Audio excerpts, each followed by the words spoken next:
Good evening, everyone. Welcome to the Coach's Cage show here on 3kgthecage.com. You can catch us on our website, 3kgthecage.com, or on our Facebook page, 3kgthecage.com there as well. So come out and join us. We're here at Arnie's Pizza after a week off from the holiday for Thanksgiving, and we're back at it now with coaches coming in and talking about several games we got to catch up on. And Brian Heimlich has stepped in behind the mic, usually the leadoff hitter here. And Brian, good to see you again. Yeah, good to see you. Good break. All right, we had some games to talk about, so I'm just going to let you take it away and go through each one of them, if you would. Yeah, so right before Thanksgiving there, or the week before, we had played Winnemac on Thursday at home, and we're able to come away with a victory, 44-27. It was a good win for us after playing a tough three first games for us, and so it was nice to get on the winning side. We came out and really took control in the first quarter. They came out in a zone, and I think we knocked down 5 threes in the first quarter, and got out to a 15-7 lead. I think those were only buckets were all threes, and from there on we just kind of controlled it the rest of the way, 22-12 at the half, and then the final score 44-27. But we had some balanced scoring. Tessa Robertson had 17 for us, and then I think rebounds, she had 7 as well. Abigail Spry was in double figures also with 10. Autumn Reif had a good game for us, 6 points and 9 rebounds. And then Katie Stevens had 9 for us as well. So that was somebody we needed. We need some other girls to step up and on the offensive end, and Katie and Autumn were able to do that. And Callie Hunt played some solid D like she always does, and her and Kaylin Applegate as well. And so it was just a nice win there going into we had about a 10-day break before we played again, and I just thought it was a real well-played game for us defensively and offensively. Then the Saturday after Thanksgiving, we went to Delphi for a boys-girls doubleheader. And the Winnemac game, we were starting to get some sickness, and we had about 3 or 4 practices where we were without 3 or 4 girls, here and there, and I think it kind of showed. We came out really flat against Delphi. Give them credit. They came out and were very aggressive and, took it at us. But I just didn't feel like we met their intensity. So we were, it was 13-7.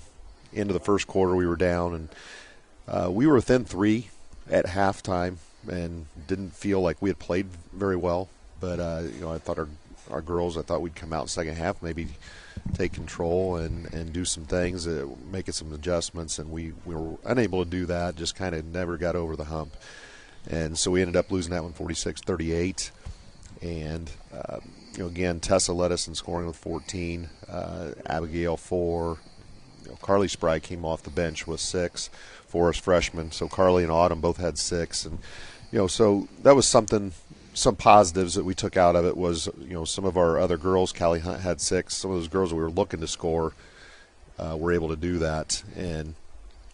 But it was just I thought defensively we didn't really play very well. And so, we came Monday because we knew we had a conference game at Tri-County, first conference game. We came in Monday and really talked about, some adjustments that I saw on film that we weren't really doing defensively, and then offensively, what we need to do against Tri-County. And I thought last night our girls came out and played well. As a team, offensively, we handled their press early on.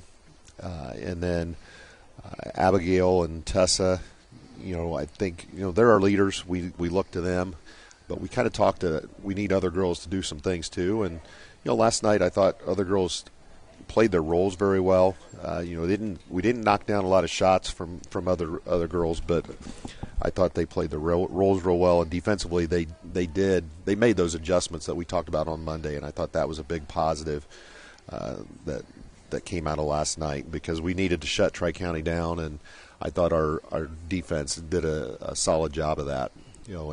Being very active and not allowing them to get into the paint real clean, and then not give them a lot of second chance opportunities. And so all our girls I thought did a good job there. So it was a very well played game. It was 42-35 final.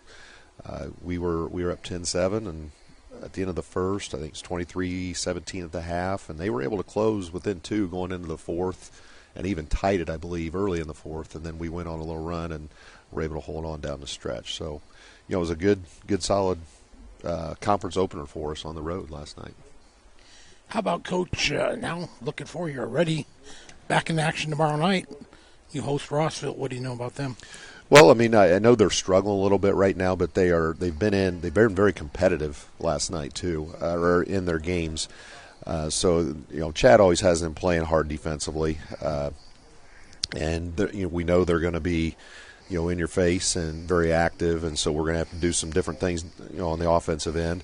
Defensively, we just need to kind of pick up where we were last night. Be active.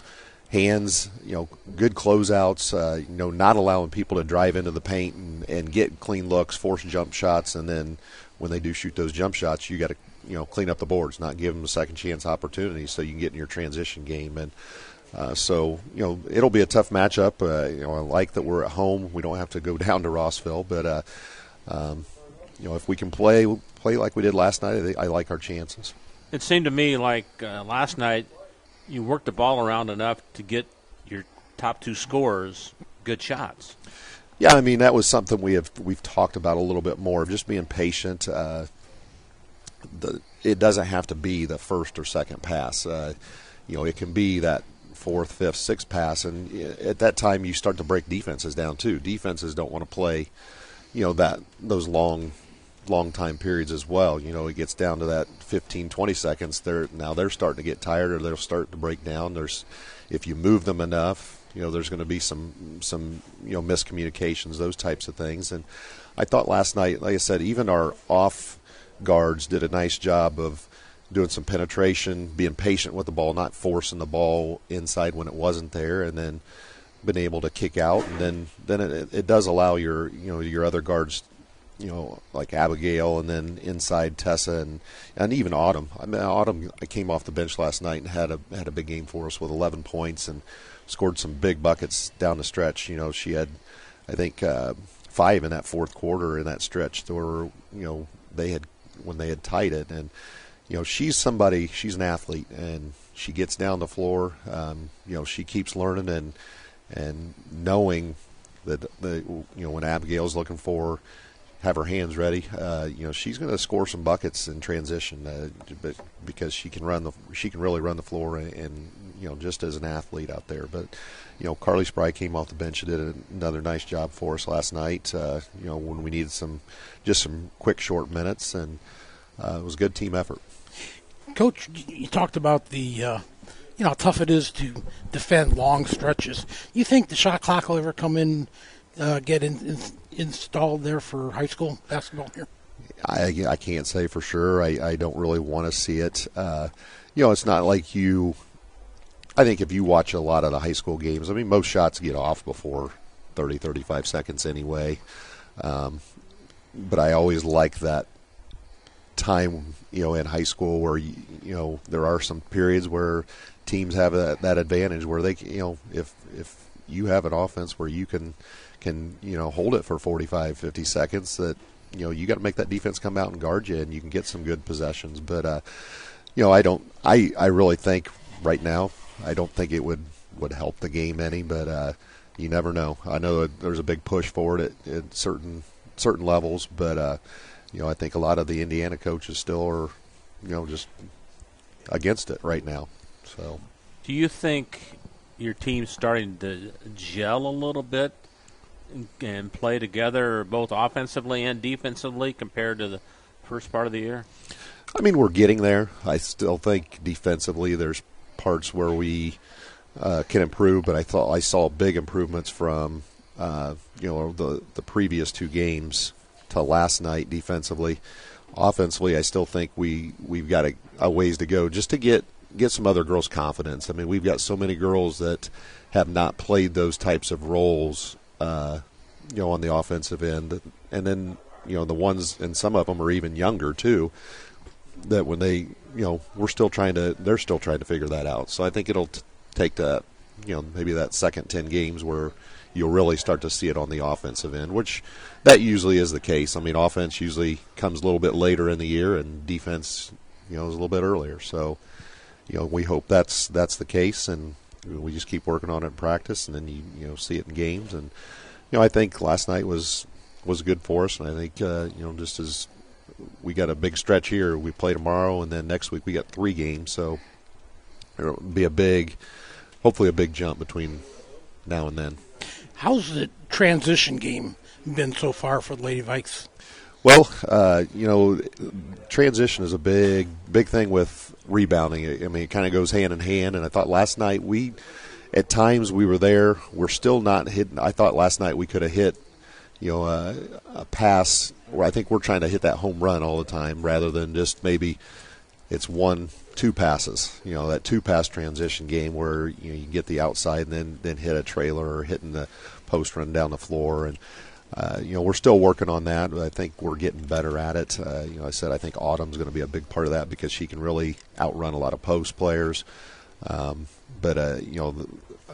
It's the rebounding. I mean, there was a couple games there early where we were getting hammered on the offensive rebounds, and so you couldn't really get into a transition game. So it helps when you can play defense and get some stops on one possession and get out and go. So that'll be a big part of it. Has your group really embraced rebounding?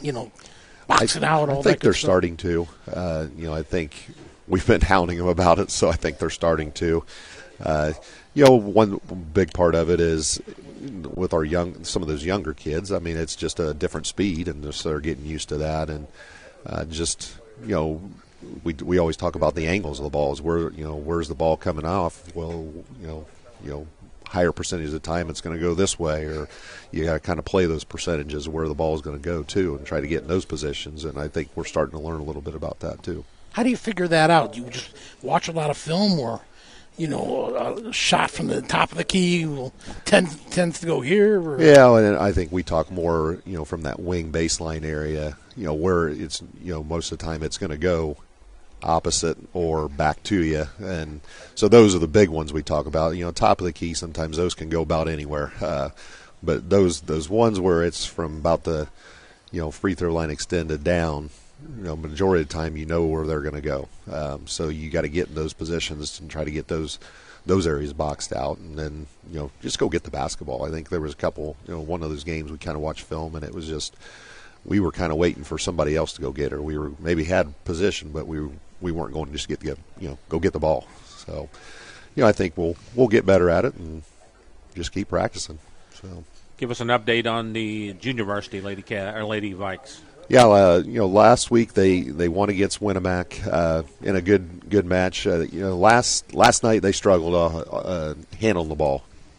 I think Coach told me I think they had over 30 turnovers last night, which was ouch.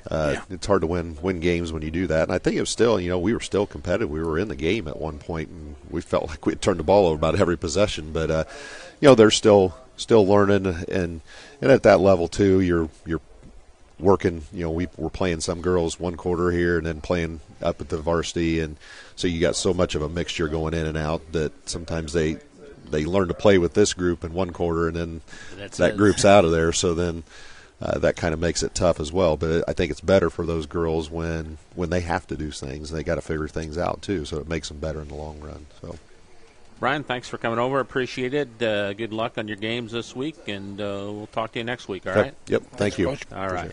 Brian Heimlich from the North White Lady Vikings, back with more of the Coach's Cage on 3KG, the Cage, right after this.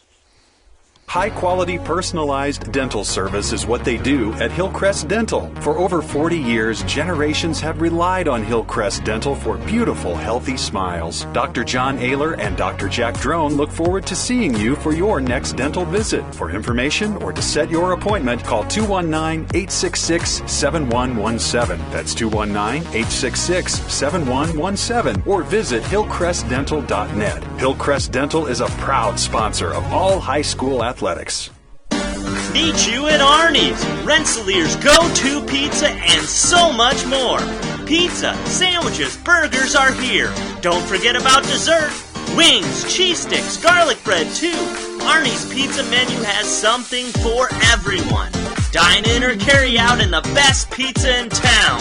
Located across from St. Joseph's College in Rensselaer. Call 219-866-9999 and meet you at Arnie's. Founded in 1931, Community State Bank in Brook is your community bank. We specialize in relationship banking while offering the technology required to meet your modern banking needs. Community State Bank is the area leader in new construction loans and home mortgages. Our lenders know small business and have products to meet your farm and business needs. We're available to get to know you and your needs today at 224 West Main in Brook or by calling 219-275-2441.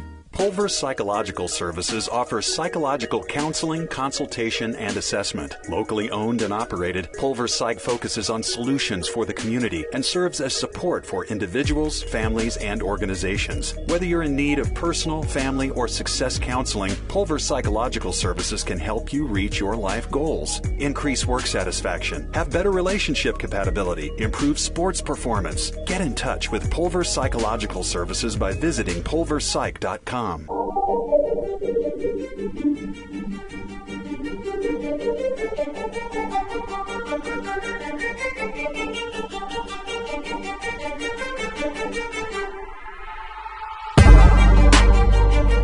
right, back on the Coach's Cage. I'm Bob Kurtz along with Bill Kay, and right behind us there, Scotty Miller running the board and camera and all that good stuff. He does double duty. We really couldn't do it without Scotty, that's for sure. So, without a doubt, especially the last few days with some more technical difficulties. We've had some problems here technically, but we're working on that, folks. Equipment problems, there's so much that comes up, boy. Yes, there is. So we're doing a makeshift thing here tonight, but everything's going okay. So we're ready to talk to Ryan Harrington from the Tri-County Cavalier Boys program. Good to see you, Ryan. How you doing? Yeah, I'm doing good. Good to see you guys as well. How's the healthier club? We're on the mend. We missed Kobe Baylor that first game with some sickness, and as things go, it's kind of worked its way through the team a little bit. So we were missing 6 boys from practice tonight. So that's always tough to deal with. But Rensselaer said they're missing 8 tonight. So what's going on here? Well, it's that time of year, I suppose. There's stuff going around. There's germs. They congregate at schools, don't they? They do. And that's the thing. And we've talked to the boys about that. Really since the season started. As far as you just got to do your part. Wash your hands whenever you can. Sanitize. We've emphasized hydrating, getting good night's sleep, but at the end of the day, they're kids. Things happen. That's just part of the deal. So we're just getting through it. Well, you only played a couple of games. You played Rensselaer, the game you saw right here on 3KG, and then Carroll last night, right? Yes. Yeah. Tell us about the Carroll game. So Carroll, obviously, start with Rensselaer, sectional champion, and then we turn around and play Carroll, who beat them in the regional. So is that right? Yeah. Definitely not an easy start to our schedule, but good challenge for our boys. Carroll returns a lot from that. They were regional champions last year, even. So a lot of returning players for them. Early on, we played them pretty tough. I think we kind of shocked them just a little bit as far as we were returning some punches early on. Nate Corbin and Connor Ross in that first quarter had some good high-low action. Nate feeding Connor in the post, Connor feeding Nate in the post, and then Riley Hughes was able to get an offensive rebound put back and even bury a 3 in that first quarter. And, at one point we were ahead of them 11-8, and then we didn't score the rest of the quarter. And so then they end up going on a nice little run there to end things and end the first quarter with 21. So down 10 there going into the second quarter, and again, we're on the road. They've got a great crowd, and they were able to continue their run there in that second quarter. Now again, we hung with them. Second quarter, we scored 13, they scored 20, but it was just kind of back and forth at that point.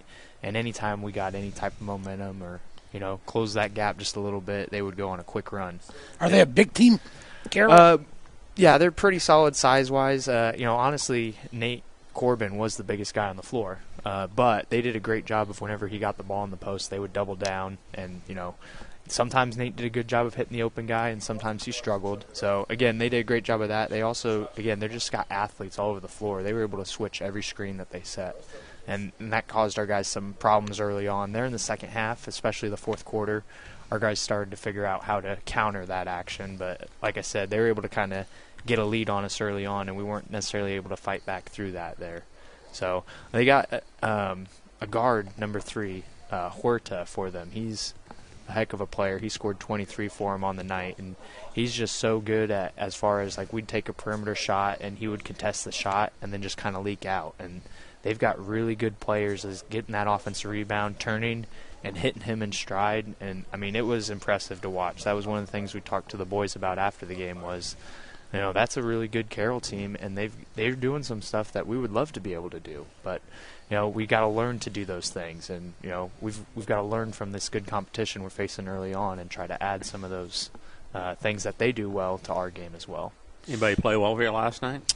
You know, Riley Hughes scored 7, Kobe Baylor scored 7, and Nate Corbin scored 8. You know, we had pretty well-rounded scoring. Nobody got to double digits. And Nate also had 9 rebounds to go with his 8 points. So he's getting close to that double-double. You know, we talked to him as far as most nights he should be right around that double-double, if not averaging that double-double. So, you know, he's been working hard to get that. But like I said, it was kind of a struggle for him offensively at times because they did a great job of double-teaming him. You know, they were really making sure to take him away. And, you know, Kobe Baylor's still coming along. Last night being his first game, like we said, he missed that home opener against Rensselaer. And, you know, you could just tell he had a little bit lingering sickness last night. You know, he's normally a guy that'll play a lot of minutes for us, but only about 2.5 minutes in the game, he was telling me, hey, Coach, I need a quick break. You know, and that'll come with time, you know, getting some practice in. And honestly, even today at practice, he already looked a lot better. So, you know, and there's other guys on the team in similar spots. So, but like I said, I was proud of the effort. You know, we didn't just lay down. You know, fourth quarter, we only lose the fourth quarter by 4 points, and staying competitive there. The energy and the hustle is something, you know, even dating back for forever. You know, again, been on the coaching staff as the JV coach. These kids are hard workers. You know, even the officials said something to me last night, like, hey, your kids are just going after every loose ball. They're working really hard, Coach. So, and those are the types of things you love hearing, you know, having the kids prepared and them bringing their best effort, even if it's not enough to win a game. How'd you shoot free throws? I know you struggled in the opener against Rensselaer. We only shot 10, so not as many attempts, but we hit 7. So, again, I mean, getting better. You know, that's kind of our goal for the season. We talked about if we can shoot 70% as a team, you know. Sure, you'd love to be better, but 70% is really solid. So, and we did that, you know. So, I was happy about that as well. You'd like to get to the line a couple more times, but even Carroll only shot 11 free throws, so there just wasn't a lot of free throws that night at all.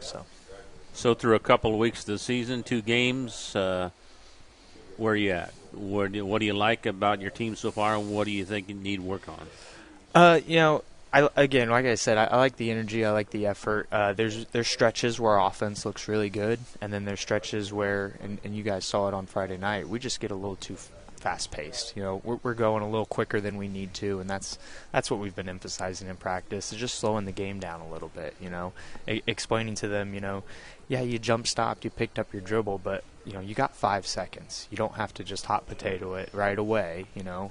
Obviously, we want to get rid of it, but some of our guys, it's like 1 second goes by, and they feel like they just got to throw it out of bounds, you know. So just kind of getting them to understand that 5 seconds can be fast, but it also can be a long time. So they just got to kind of slow things down a little bit, and then, you know, we got to be better defensively. But a big part of that, again, we're going against some really good competition. You know, that's what the good news. You know, we play Rossville Friday, and they're a good team. They always are. They're really well coached, but it will be a 1A program that we're going against. And again, so we're going to see athletes a little closer to our level, and that makes a difference when you're going into these types of games. What's up next week for the Cavs? Next week we go we're home with Twin Lakes, and then we also are home with Seeger. So that's what we got to look forward to next week. Friday, Saturday, right? Yeah. Okay. Yep. How about the University Cavs? How are they doing so far? They're 0-2 as well.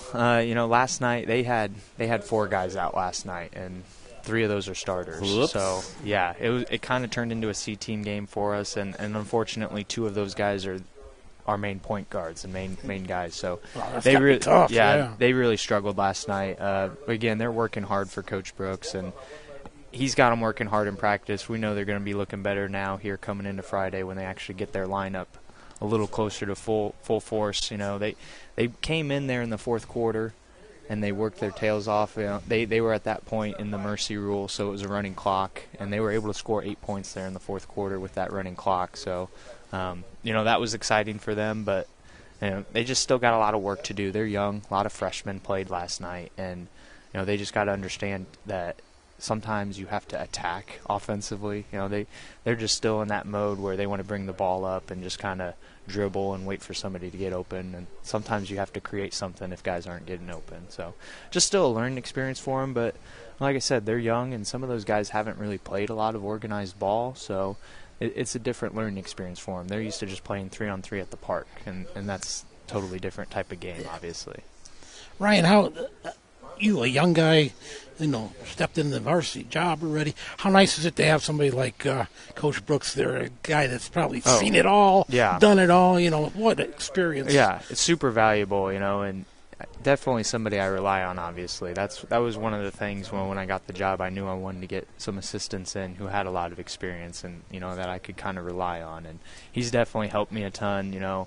I'm lucky that I've also got Andrea Grettencord still on staff, you know, and again, not the varsity experience necessarily on the basketball side, but on the volleyball side, she's been there, done that. And, you know, still have Chad Burns, and he's got a lot of that stuff as well. But at the same time, someone not on my coaching staff, you know, Coach Kokert, you know, he's helped coach track with me for a while, and, you know, sometimes he just calls me and gives me a few ideas as well. So I'm just really lucky that I'm surrounded by, you know, people that are very knowledgeable, and again, they know what they're talking about, and I'm willing to listen to them, you know. End of the day, it's what Kokert always tells me. He's like, hey, it's your program. You got to do what you want to do. But, you know, this is just what I think. And Coach Brooks has kind of stepped in and done the same thing for me now on the basketball side of things. And it's really beneficial. It's like you said, I've even told him before, you've probably forgotten more about basketball than I even know at this point. So it's really valuable to have that on the bench. Now, I've got to ask a question. I don't think I've ever asked this before, but what's it like coaching your first varsity game against coaching at the JV level? Is there a difference there or not? I mean, maybe a little more pressure, you know. JV game, especially at Tri-County, you know, we tend to have pretty good crowds, but it is a little different when you get that varsity atmosphere and, you know, the full crowd. And, you know, Tri-County we do, you know, after they announce the starting lineups, they turn off the lights. So it's just kind of a different environment you get. So it was a little different coming in, but at the same time, you know, having been there and, you know, having that experience last year coaching that Benton Central game, that kind of helped things out a lot as well. So I will say last year with that Benton Central game, I was all sorts of nervous. But so maybe coaching that last year helped me out some. But again, at the end of the day, we're playing basketball. So just got to take care of business and worry about what we're doing on the floor. Do coaches get nervous before the game or not? I mean, I do from time to time, for sure. Yeah, I have. And, you know, I don't think it's any different than the kids, but at the same time, you know, even as a coach, you know, I've competed and now coached enough that I know once the ball is thrown up in the air for the opening tip, I'm good. You know, the game's going on, those nerves kind of out the window. You're just focused on the job at hand. So. How about after the game? Do you replay the game and I could have done this better? I could have made these guys better. Oh, for sure. Do you get much sleep the night after? So. No, it's sometimes, you know, I feel for these girls coaches. They impress me with these Tuesday, Thursday games because, you know, like last night we had a Tuesday game. Well, we didn't get back to the school till 11 o'clock, and then, you know, like you're saying, I go home, sure, but it's not till well after midnight before I can even think about, you know, calming my brain down and being able to shut it down for the night. So, yeah, I don't know how some of them do it constantly. It is tough, you know. As I usually go home, rewatch the game, you know, have to stat it and do all those things, and then you're sitting there thinking, okay, what do we need to do in practice to improve? So, yeah, it's stressful, but, you know, at the same time, we enjoy it, and, you know, that's why we're doing it. You know, it gets me excited, even though at times it is stressful. Ryan, appreciate you coming in. Good luck the rest of this week, and we'll talk to you next Wednesday, okay? All right. Thank you guys very much. Thanks, Ryan. Ryan Harrington from the Tri-County Cavaliers. Back with more of the Coaches Cage Co. on 3KG, thecage.com right after this. Hi, this is Chuck Clark with the Underwood Insurance Agency, formerly Preferred Insurance Group. Are you tired of being sacked every month with your auto insurance bill? Do you feel you just pay your premium to your agent and never hear from them? We at the Underwood Insurance Agency work with over 10 insurance carriers to get you our best rate and coverage we can, and we pride ourselves on serving our customers like they are our family. We are conveniently located in Remington and Lafayette. We can be reached at underwoodagency.com. Reach out to us to score big savings. Working with our customers has been Kentland Bank's trademark for 87 years. We're dedicated to making your visit a lasting one, and helping you achieve your goals is our #1 priority. With 5 locations, Kentland Bank offers all loans needed for today's businesses and families, including car loans, mortgages, agriculture, and commercial loans. We're here to make your busy life less hectic by offering online and mobile banking, bill pay, and P2P payments. Member FDIC and equal housing lender. After a hard day's work or play, it's time for some relaxation, and there's no better place than Unwind on Front Street in Rensselaer. For massage therapy, facials, spray tanning, yoga classes, and wellness, stop by Unwind. They also offer student-athletes 30-minute massages for $25. Alina would like to thank Unwind's loyal customers for their patronage since 2016. To make an appointment, call Unwind at 219-869-0290.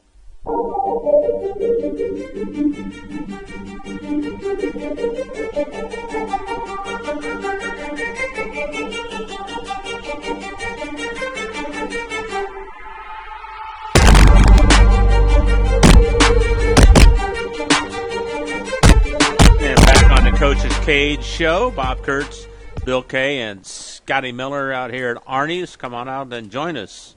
Meet you at Arnie's is what they always say. And great food, great pizza, great sandwiches, great atmosphere. What more could you want for? That's for sure. Chris York has joined us now from the North Newton Lady Spartans. And Chris, thanks for coming over. I know you're losing your voice, you said, and glad you're coming over and chat with us. No, I think I can stick it out. I wandered through the school day and through practice and see if that was going to work out, but it'll be fine. We'll be good. All right. Well, we haven't been here in a couple of weeks, so I'm going to turn it over to you to talk about each of the games you have to talk about. Well, we've got 3. We started out with my alma mater, Hanover Central, and I knew going in there it was going to be kind of difficult. I knew that they had some scrappy girls, that they had some athletic girls that were going to give our ball handlers some trouble, and that's exactly what they did. We did start out the quarter really nicely, though. I think we were up like 7-2. We got the tip. We scored on a play out of our offense, and it looked really good for a little bit, and then it didn't. I think I said this before at one of the other games, but we were down 28-18 at the end of the half, and that's not a score that sounds really all that daunting, but it was that kind of game where those 10 points felt like just a huge mountain because we weren't able to get the ball across half court. It was turnover this, turnover that, and the 28-18, it didn't even dawn on me in the locker room because I was thinking too much about all the things we weren't doing. But that score wasn't terrible. We wound up losing that game 54-20. The second half, I think we probably got about 6 or 7 shots. That means, and we didn't even get to the 35-point mark on that one where the clock was running. So, it was just too many turnovers. We weren't getting any shots. You can't score if you don't get shots. So there was that game. In that game, McKenna Schliemann had 11. We had June Busboom with 3, Cheyenne Cahill with 3, and Madeline Ehrenholtz had 3. But, beyond that, even other stats, it wasn't much of a game where there was much going on for us. I mean, we've had some bad games that were stat stuffers. This wasn't. I mean, McKenna's somebody who normally gets 12, 13, 14 rebounds a game. She got 5 or 6 in that game. It was one of those things where we just weren't really all that aggressive. And then we go to the next one. Last Monday, we traveled down to Benton Central, and everybody says that they're having trouble with numbers, and they are. They've got 11 players in their whole program. They didn't have an 8th grade team. They've got issues like a lot of people do, with travel soccer, travel softball, travel volleyball. You sign some contract, you pay thousands of dollars, and if you miss, so you have to choose. Well, they're still pretty doggone good. We were down 38-8 at the end of the half. I think they scored 25. Yeah, they did. 25 in the first quarter. And it was just the same kind of thing. They're just suffocating us. We have kids that are just looking at me like, I don't want to handle the ball, because none of my players have ever had to. So every game is trial by fire. You just got to do it. We're getting better. We work on dribbling. We've got goggles. We work on we dribble around cones and passing and catching and all the basics. So it's getting better, which I'll get to in a minute. But that game was a final of 77-16, and they were hitting threes. They were just doing anything they wanted to do, just completely overmatched. And that's what we kind of thought a little bit in this first 7 games of the schedule. We might have talked about it the first radio show, that running the gauntlet that very first 7 games. And while I think we should have possibly come away with a win at River Forest, the other games we're just going in completely overmatched. So Benton Central's very good. Wes will tell you that. I mean, they had a hard time with them too. Not quite as hard as we did, but they're a really good team. And then if I can move to the last night's game, and this is going to sound just absolutely crazy. This sounds like the candy maker giving sugar to everybody, but I felt better about last night's 75-25 loss against Lake Station than I have about most other things. Why is that? We were down 55-12 at halftime. He didn't press the second half. When we broke the press in the first half, and when he didn't press in the second half, we ran our stuff. We saw that we can get things done. We can get the ball to the posts. We were making post-to-post passes, and there were just things that looked really, really good when we got the ball into the half court. So that part of our schedule is now gone. In last night's game, McKenna had 17 points. So she led us, and I'm not done with the stats on that game yet. I guess I can look here and just kind of glance. She also had about 8 rebounds. Madeline Ehrenholtz had 4 points and about 5 rebounds, or 6 rebounds. But there were just parts of the game that looked better than what we've done so far. And I know that sounds just insane, but being able to pull that out of that game, I talked to the girls afterwards and said, who on our schedule is going to be as athletic as Lake Station? I don't know if there is anybody, and I'm not trying to offend anybody, but on the teams in our conference, there's going to be some very, very good teams. But are they going to be quite as athletic as they were?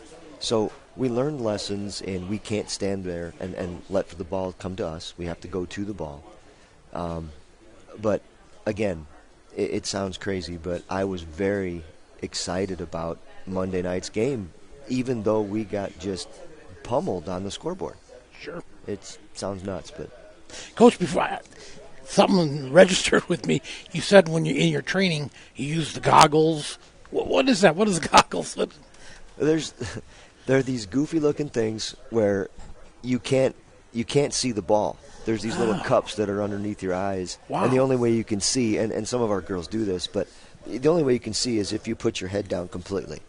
So you're trying to, I try to tell the girls all the time, this ball is round. It's not like a football. It goes down, it's going to come straight back up again. So you don't have to look for it. But we have people that are learning how to handle the ball. So I had never heard of that before. I got these goggles, and they hate them.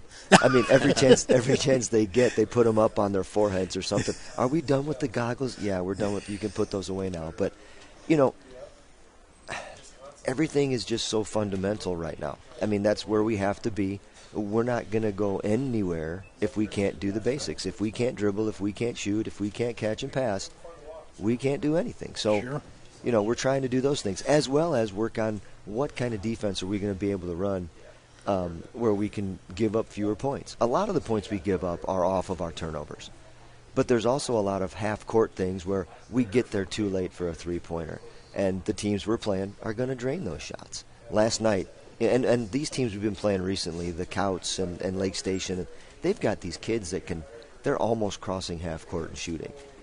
You know what I mean? Some of those deep bombs, and some of those you just kind of like, all right, whatever. But there's a lot of shots that I think we can do a better job of contesting. So right now my focus has been less about making sure that we know what we're doing offensively. Now it's about just catch, pass, dribble, and let's stop somebody. I mean, again, it sounds so basic, but that's where we need to be. How's your rebounding effort going? The girls kind of embrace that, or not really? No, not enough. No, it's one of those situations where a shot goes up and everybody's looking, and it's not one of those deals. When we do rebounding drills, I got this from Tom Izzo. There's 3 things. It's hit, find, get. So you put a body on somebody, you find where the ball's at, and you go and get it. Well, we do this, and we look up in the sky. That's not even one of those 3. No, it's not. It's not one of those 3, and I think I could hit that a little bit harder. But there's so many things. I think we could be more aggressive. I think that we could use a little more tenacity when it comes to grabbing the ball, hanging on to the ball. People slap it out of our hands all the time. So, these are all things that we work on.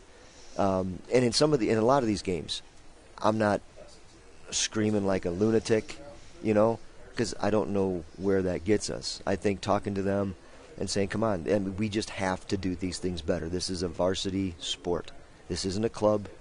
And when in practice it feels like it's a club, I mentioned this is a varsity sport, not a club.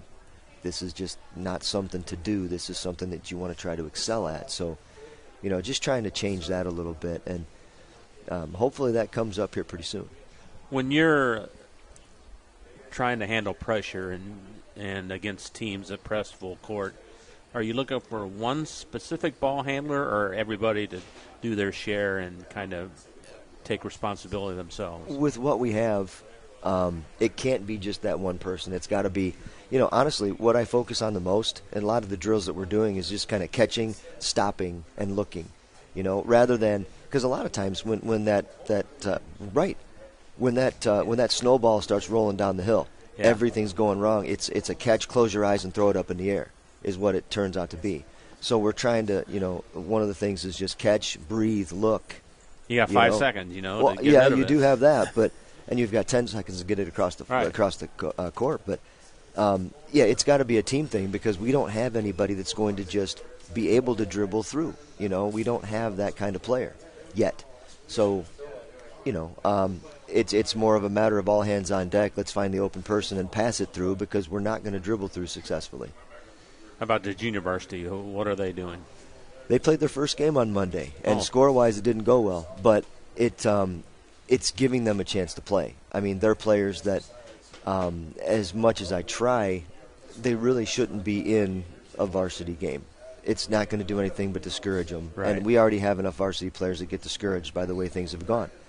So it's giving them a chance to get on the floor, get some experience, and it didn't go well against Lake Station, but it's going to go better against some of these other teams that we have.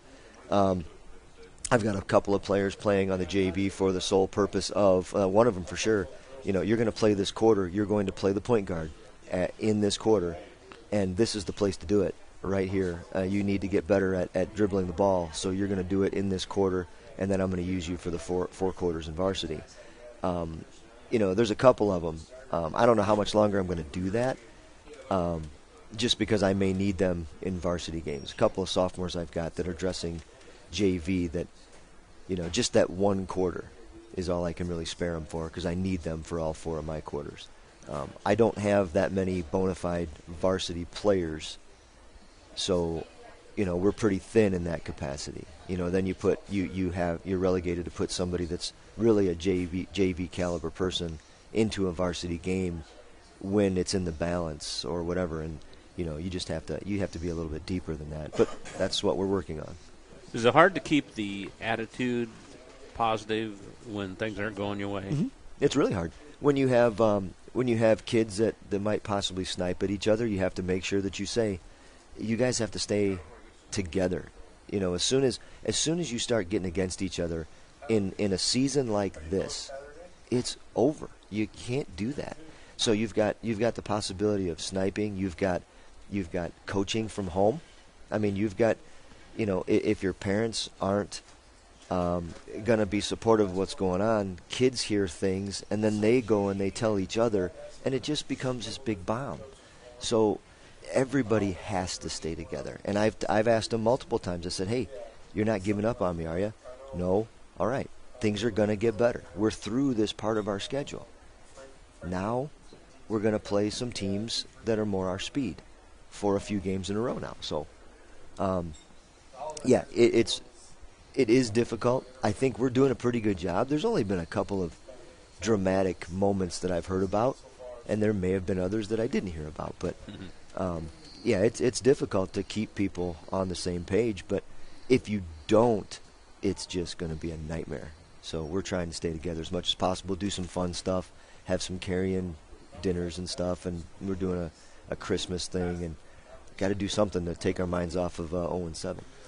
Couple home games coming up this weekend. Yeah. Hebron, Griffith, back-to-back. What do you see, as far as those teams? I know that Jerry Bechtold's back at Hebron. Oh, wow. Okay. And it goes all the way back to the knee pads from when his daughter played and everything. And they're going to be all over the place. They're going to sprint around. They're going to be in your face. They're going to slide around on the ground, which is why they have the knee pads. I faced him, 15 years ago? Or maybe I faced him again when he was at Marquette. I think that was maybe assistant coach then. But they're going to be super aggressive. I don't know what kind of skills they have, but I do anticipate that they're going to cause some havoc and they're going to get some steals and layups. Griffith lost a lot to graduation. Their last 2 years they were sectional champions, and they lost quite a bit when it comes to their scorers and everything else. So that's going to be interesting. One thing for sure, Coach Anderson does not allow them to take any bad shots. They're going to hang on to the ball, and they're going to get a lot of shots around the lane. They're going to go to the free throw line a lot too. So if he does the same thing he's done with the teams the last 2 years, that's what we're going to have to look forward to. And then next week, I believe it's Thursday, we travel to South Newton. And from what I understand, we'll be there for this one. That should be like Bears and Packers, right? There you got it. That's it's one of those deals. I don't really know the rivalry, but I can kind of figure it out. Two schools in the county, and that's who we're facing. And we're both in the same boat right now. Absolutely in the same boat. I mean, and this is another thing, too, that I try to temper our schedule or whatever, because we have a tough schedule. We started out with a really tough schedule. In the Sagarin ratings, we don't have a real good rating. We're way down there. But our schedule is up toward the middle. So, we're 0-7. Yeah, we've gotten some real lumps put on our heads, and some really lopsided scores, but we've got some really tough teams on our schedules. I mean, if you look at what the records are for most of them, they're pretty good. So hopefully, starting now, things are going to look a lot better. All right, Chris, thanks for joining us. Appreciate it, and we'll catch up with you next Wednesday. Good luck this weekend, all right? Thank you very much. Glad to be here. Chris York from the North Newton Lady Spartans. Back with more of the Coach's Cage on 3KGthecage.com right after this.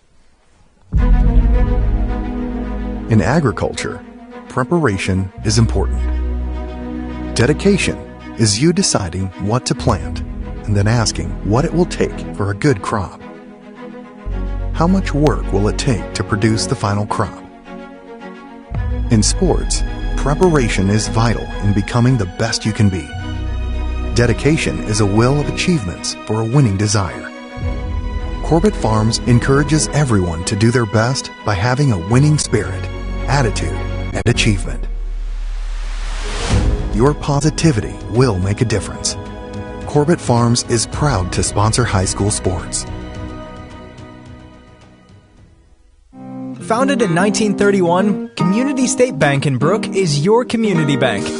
We specialize in relationship banking while offering the technology required to meet your modern banking needs. Community State Bank is the area leader in new construction loans and home mortgages. Our lenders know small business and have products to meet your farm and business needs. We're available to get to know you and your needs today at 224 West Main in Brook or by calling 219-275-2441. Meet you at Arnie's, Rensselaer's go-to pizza and so much more. Pizza, sandwiches, burgers are here. Don't forget about dessert. Wings, cheese sticks, garlic bread too. Arnie's pizza menu has something for everyone. Dine in or carry out in the best pizza in town. Located across from St. Joseph's College in Rensselaer. Call 219-866-9999 and meet you at Arnie's. Reinforcements Designs is a full-service graphic design, screen printing, and sign shop. They offer logo designs, screen printing, banners, signs, vehicle lettering and graphics, airbrushing, vinyl letterings, digital printed graphics, freehand engraving, and more. 37 years of design and graphics, Reem Bontrager will help you come up with a customized project of your ideal or plan. Just ask. Give Reinforcements Design a call at 219-866-8626 for your next graphic design project. Yeah,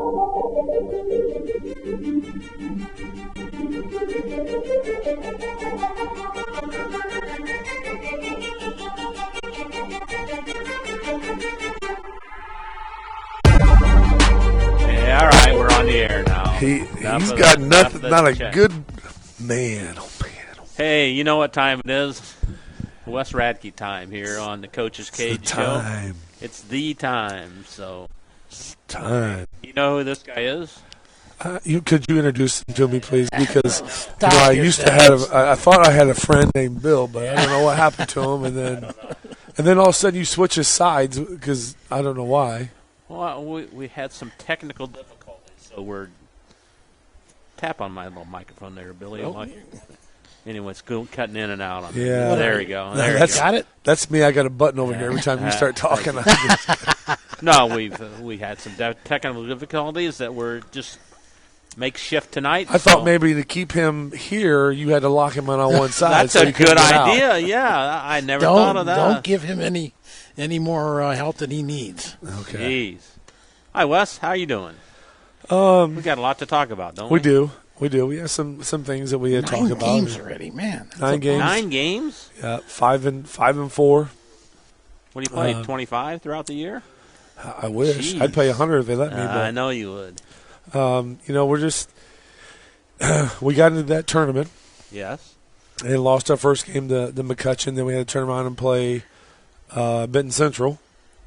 And we really liked that matchup, liked that game for us. And the first quarter, the ball tips up, and things are going well. It's end of the first quarter.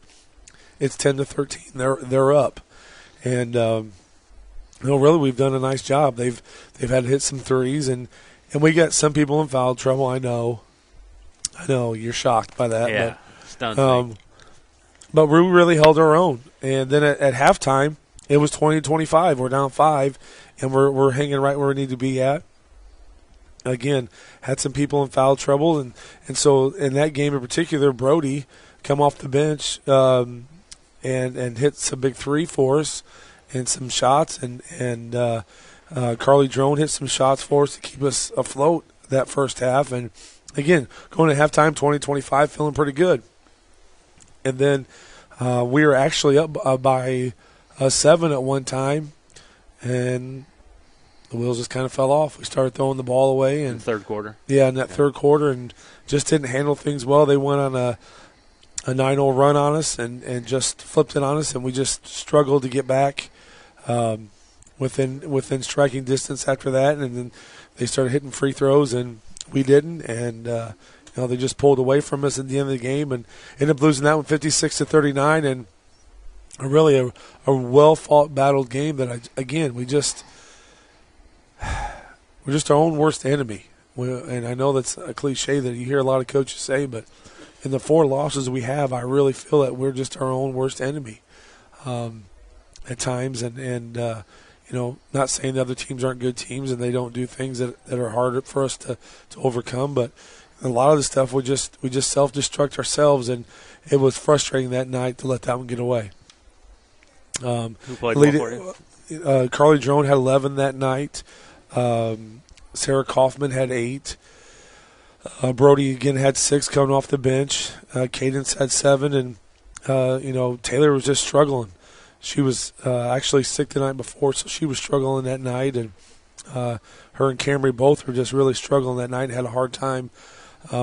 So with those two not scoring and doing things for us, that some others had to step up, and they did, but we needed a little more firepower out of them. But needless to say, we finished that game off 39-56. Okay. What does Taylor Van Meter average approximately. Right now, she's averaging 13 points a game. 13. Yeah. So if she's not on, that really Well, yeah, hurts. and that's just it. I mean, we have the capability of putting a lot of points up with a lot of these girls, and it was evident then against Lafayette Jeff.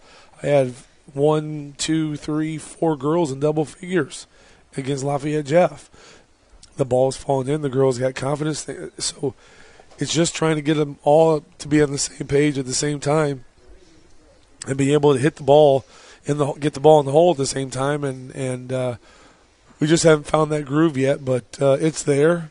And if Taylor's not scoring, it is. It's a struggle for us. But the nice thing about it is there's 4 or 5 other girls that I have that can score too as well to help out if she is struggling a little bit. So, but also, I tell her you can struggle, but you can still do other things in the game, and she does. She does other things for us, rebounding and taking care of the ball. So,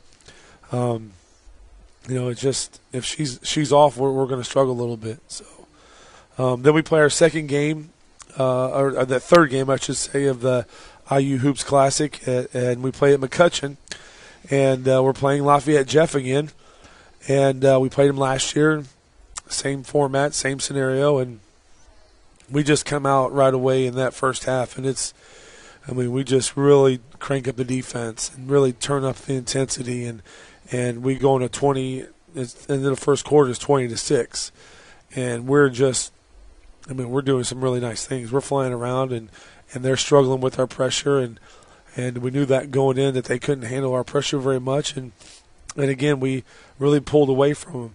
The second quarter, we scored 23 to their 13. So at halftime, it's 43-19. And again, we're really doing some nice things.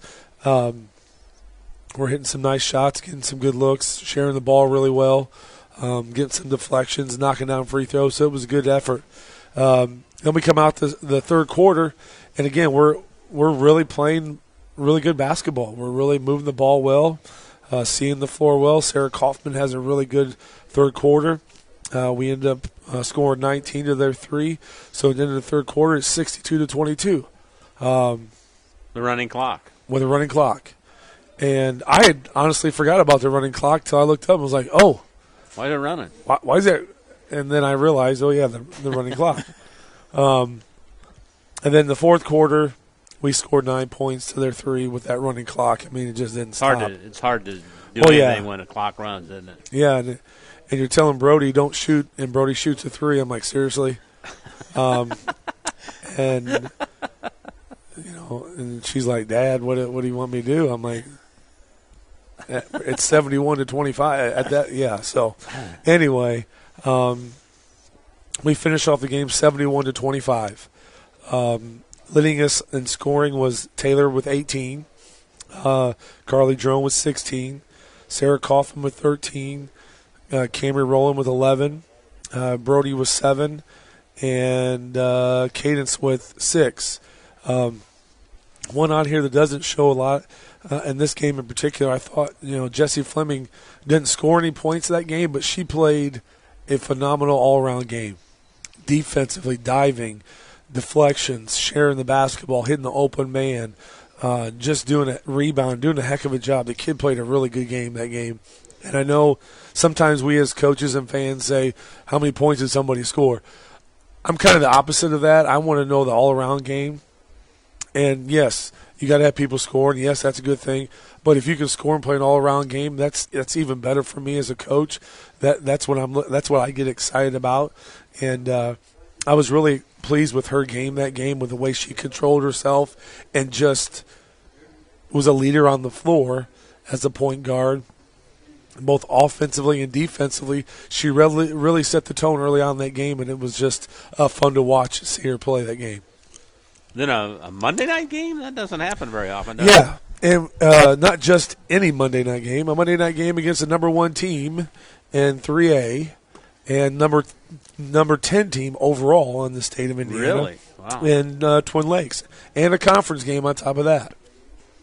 So no stress or nothing on us, or not a big deal.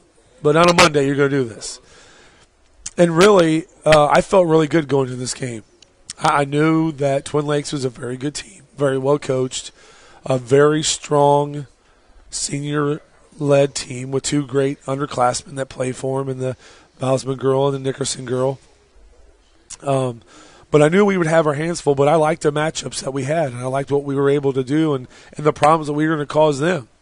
And so we go into the game Monday night and feeling really good and actually get off to a really good start, except the most important thing. Making a basket. Making a basket. We were like 0 for 10 in the first, and they were not shots. They were layups. Good shots, yeah. Oh, boy. Layups. Yeah. And that's got to just kill you. Yeah, it's very difficult. And you're looking at the girls, and you've heard me say this before, I know they're not doing it on purpose. I know you're not purposely just missing the layups. But your frustration, the doubt starts to creep in, all the emotions that we as adults understand and can handle. But 14, 13, 16-year-old girl, it's hard for them to get that understanding. Why is that not going in? I just did everything that we do in practice every day. And there's some things, as coaches talk about, well, you got to practice harder so that in the game it's not as difficult for you and all those things. But, we just didn't start off as far as putting the ball in the hole very well. And in the first quarter, it's 20-5. And so we've dug ourselves in a hole. But I'm very proud of these girls because they didn't stop. They didn't back down. They kept digging and chipping away. And at one point in the fourth quarter, we got it back within 11. And we're really playing really good defense. And when you look at the scorebook, it was just back and forth. The third quarter, we played each other even. That fourth quarter, they outscored us by 3 points. It was basically that first quarter, that demise of ourselves, just not finishing things off, that really ended up getting us there in the end with trying to overcome that deficit that we put ourselves in that situation. So, it's one of those games where we just really had to learn how to handle things better. And, again, Taylor struggled. She had a rough game. She had a tough time finding the basket at times, and so that didn't help matters any either. I suppose opponents put a lot of. That's what I was going to say. Are they focusing on her more? Not really. It was Really? It just was a tough game for her to get the ball in the hole. It wasn't anything face guard wise or anything. It's just not only her, but the rest of them had some point blank layups that we just missed, and so it got really frustrating. And then also, we're out one of my starters, which is Fleming. Fleming was sick. She was homesick. She was sick and wasn't able to come to school. So, I threw Roland in there as a starter, as a freshman against the number one team in the state. Thanks, Coach. That's something that kid's got to take on. And she found out real quick what that, those twin leg guards and things about them, things she can and can't do. And she handled herself well at times, and I knew that going in, you're playing a freshman at that situation, they're going to make freshman mistakes, and you have to learn to live with them and just limit those. And I thought she did, and we handled things better. And we just, again, that first quarter just didn't help us out any. So we ended up losing 63-41. And again, that score is not indicative of what the game was like. It was a great atmosphere. They're a good team. They've got some good seniors that are good leaders.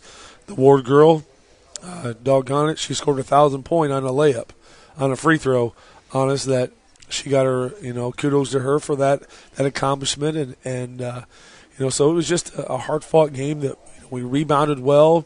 We didn't have too many turnovers. Just one of those games that you can't spot somebody that's number one, 15-point lead, and expect to pull it out at the end. So it's just one of those tough situations. Carly Drone kept us in the game. She had 3 threes. She hit some shots, and so she led us in scoring with 11. Camry had 10. Taylor ended up with 8 in that game. Sarah struggled with some fouls, and she had 5 points. Brody came in and had some big minutes for us and had 4 points for us. And then Cadence Mans had 3. So we had some spread out scoring, but nothing that just really took over and helped to eliminate them, because they had 15, 13, and 17, which I was pretty pleased with it. Nobody actually went off on us like they've done in the past. I mean, that Nickerson girls lit us up before. So we actually, I thought, did a really nice job of clamping down on them and did a really nice job playing some really good defense. Roland, I put her on Nickerson, and she did a nice job. Cadence Mans had to play against Bozeman and had to handle her. And with the Ward girl and her 1,000th point, I mean, Nickerson's already scored 1,000 in the Ward. There's two girls on his team that have already eclipsed 1,000 points. That's hard to deal with. So that means they both can put the ball in the hole. So, I thought defensively we did a really nice job. Obviously, I know, Coach, what do you mean? You gave up 63 points. I understand that, but take away that first quarter, I liked what we did. Was Twin Lakes in that Lafayette tournament? They won it. They won it. Okay. Yeah, they beat Harrison. They have not lost yet, have they? No, they haven't lost yet. They're a good team. And the thing is, if we want to win sectional, we're going to have to play them again. Yes. Because they're in our sectional. There's no way around it. Same way when we play BC next Tuesday. We're going to play BC again. So could be 3 times. Could be 3 times. And 2 of them is going to be at BC because Tuesday will be at BC and the section will be at BC. So it doesn't get easy for us, and to sit and make yourself excuses or feel bad about it doesn't do any good. It is what it is, and we have to just put our big boy pants on and girl pants on and go to battle, and anything can happen. I like our team. I like our chances. I like what my girls do. I'll take them in a fight any day on my side. So we're just continuing to improve every game, doing some really good things, and excited for what we're able to do. Talking with Wes Radke, Rensselaer Central girls coach. Wes, I don't know. I always like to ask questions I don't think I've ever asked before. What happens at halftime? Break that down for us. Do you let the girls cool off? Do you go in there and discuss the first? How do you handle the 10 minutes of halftime? Well, it depends on how the first 16 minutes of the game went before we go into halftime. If we're doing things well, there's really not much just to emphasize what we need to do. If we're not, or if we're not motivated or whatever, the intensity in the locker room picks up a little bit. Every situation for me and every halftime is just different for me at least. It just depends on how things are going in the game. I think your team needs to realize that some things are not okay to accept and to deal with, and that if they're not playing up to their potential, they need to know about it and let them know that there's a different level that we can find within ourselves. And if they are playing well, that we just can't go out and be satisfied, because I've seen many teams go out with a big lead and then squander it away because they quit playing. And so it's kind of an even balance there, trying to figure out how to approach the girls and what they need to do, and how we can come out and respond in a better way than what we ended that halftime with. Coach, how's the sickness battle for the Lady Bombers as a team? Are they staying away from the flu bug and all that? Yeah, unfortunately, we had 2 out. One being my daughter. Bailey was out. She didn't play in the game against Twin Lakes. So we actually had to play, 2 quarters of a JV game because we were down, because Fleming was out as well. And having only 13 girls, a lot of those girls play 1 quarter of JV and then varsity. So with Fleming being out as well, we were down to 11. So we made the call and asked, can we just play 2 quarters, which is better than nothing. I don't want to not play, because I've got girls that need to play and they deserve to play. And so we played 2 quarters of the JV against Twin Lakes, and then just because those 2 were sick. Now they're both back. They both were at practice. I can't say how effective they were because they just still aren't 100%. I think I got a few other sniffles out there. So, unfortunately, in the past, I think maybe I'm getting a little wiser. I don't know, or a little more understanding, I guess. But, in the past, Bianca reminded me this the other day that she was bad sick one night, and she didn't get to stay home. Told her to get out there and play, right? She's like, I can remember. I don't even know where I was at half the time, what was going on, but you just kept yelling at me to keep playing. So I know good, bad, or different, and I've learned, and I've had to understand that stuff. And yeah, she reminded me of that the other day. She's like, "What? You made me play when I was about to die." So, you just it's a process you have to learn through, and hopefully we can get over it before sectionals and not have to worry about any of that. I don't want anybody to be sick. I want all the girls to be healthy. Anybody's team. I don't want anybody's team to be sick. And unfortunately, it's just one of those things we're going to have to deal with, I think, for a while. Every team is just going to have to deal with it. And if you're out of team, an out of member, or an out of player, next person up mentality. And that's what Roland is, Fleming was out, so Roland, you're up. And, in that situation, we needed a guard, and she was the one that had to step up and play that position. So that's how we got to roll. Now, if a coach gets sick, we're going to cancel the game. That's right. If I'm out, we're going to can't go without you. Van Meter and I, we've already made that agreement. We'll just no. Now, Chris York warned us that he might not come because he lost his voice.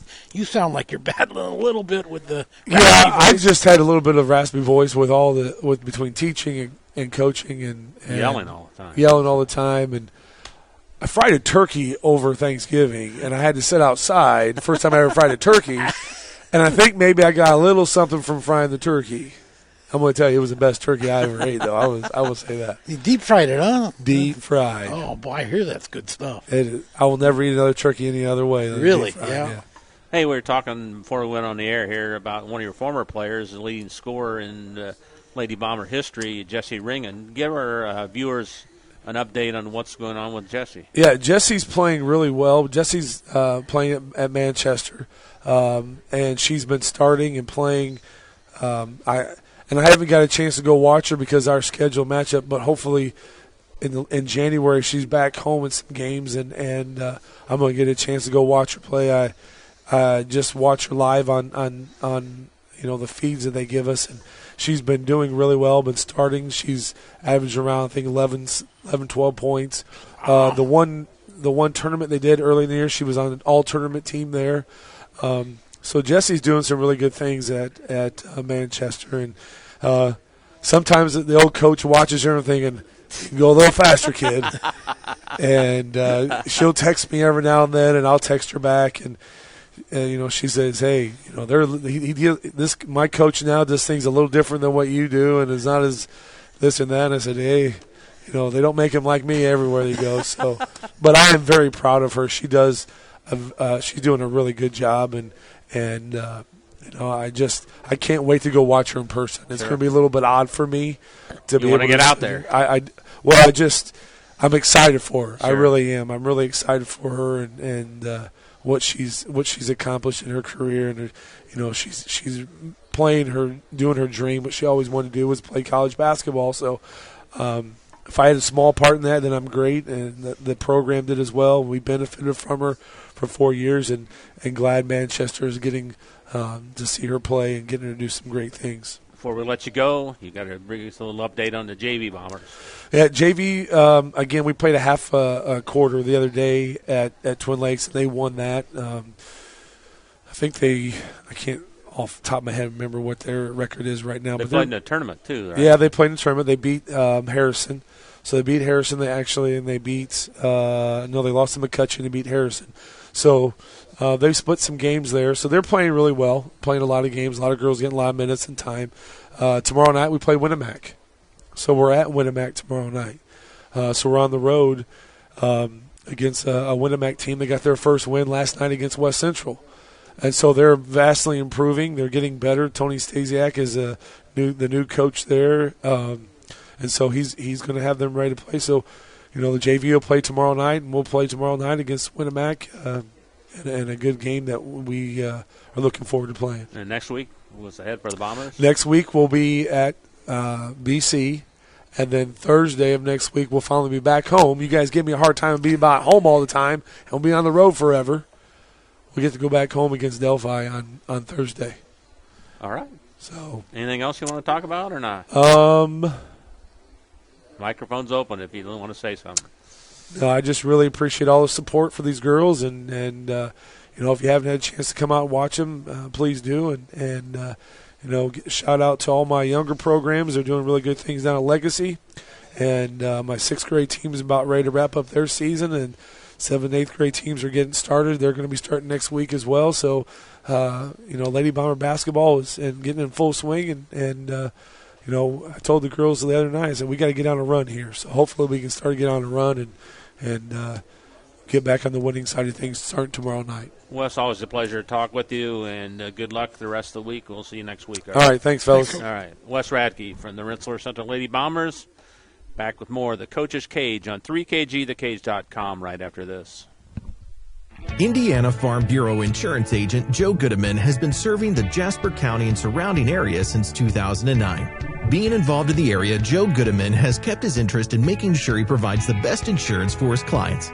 Whether you need life, car, home, business, farm and crops, or even renter's insurance, Agent Joe Goodeman will keep searching for the best policy for your valued investments. Call Indiana Farm Bureau Insurance Agent Joe Goodeman at 219-866-4694 or stop in at 2570 North McKinley Avenue in Rensselaer. High-quality personalized dental service is what they do at Hillcrest Dental. For over 40 years, generations have relied on Hillcrest Dental for beautiful, healthy smiles. Dr. John Ayler and Dr. Jack Drone look forward to seeing you for your next dental visit. For information or to set your appointment, call 219-866-7117. That's 219-866-7117. Or visit hillcrestdental.net. Hillcrest Dental is a proud sponsor of all high school athletics.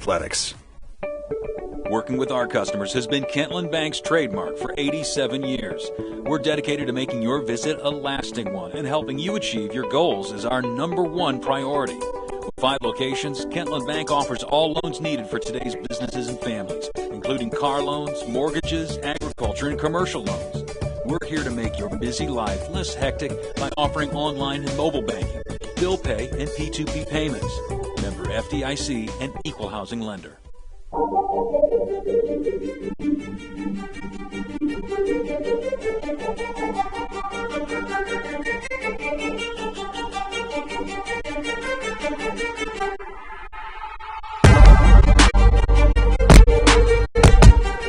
And welcome back to the Coach's Cage Show. You can catch us on our website at 3kgthecage.com. That's also where you can go to see our archived games as well, and coaches' shows. And they'll be on YouTube, our YouTube channel, if you want to watch them on your big screen there on your television. And we have those games up. I'll probably have those up tomorrow sometime, so you can watch there. Or go to our Facebook page, 3KG Community Broadcasting, and we'll have those there too. So Billy Shepard stepped in the microphone now, coach of the Kankakee Valley boys team. A couple games in, Bill. Good to see you again. How you doing? Pretty good, Bob. How you guys doing? All right. Well, I'm going to let you talk about your games. Okay, well, obviously, the Tuesday before Thanksgiving, we had a open up against Rensselaer, and that was a new opener for us this year. But I think, as we talked about on Tuesday night, I think everybody really enjoyed the atmosphere and the intensity of the first night. I think it was good to do. So we're hoping that continues on. I think that's the plan still, is to continue on with that. But anyway, we wound up losing 65-44. Rensselaer played extraordinarily well, I thought. After watching the film, just really out-toughed us and out-disciplined us. Basically, we were close in the third quarter. We were down 2 in the third quarter. I think it was 33-31, I believe, after Jeremiah Jones had a fast break dunk.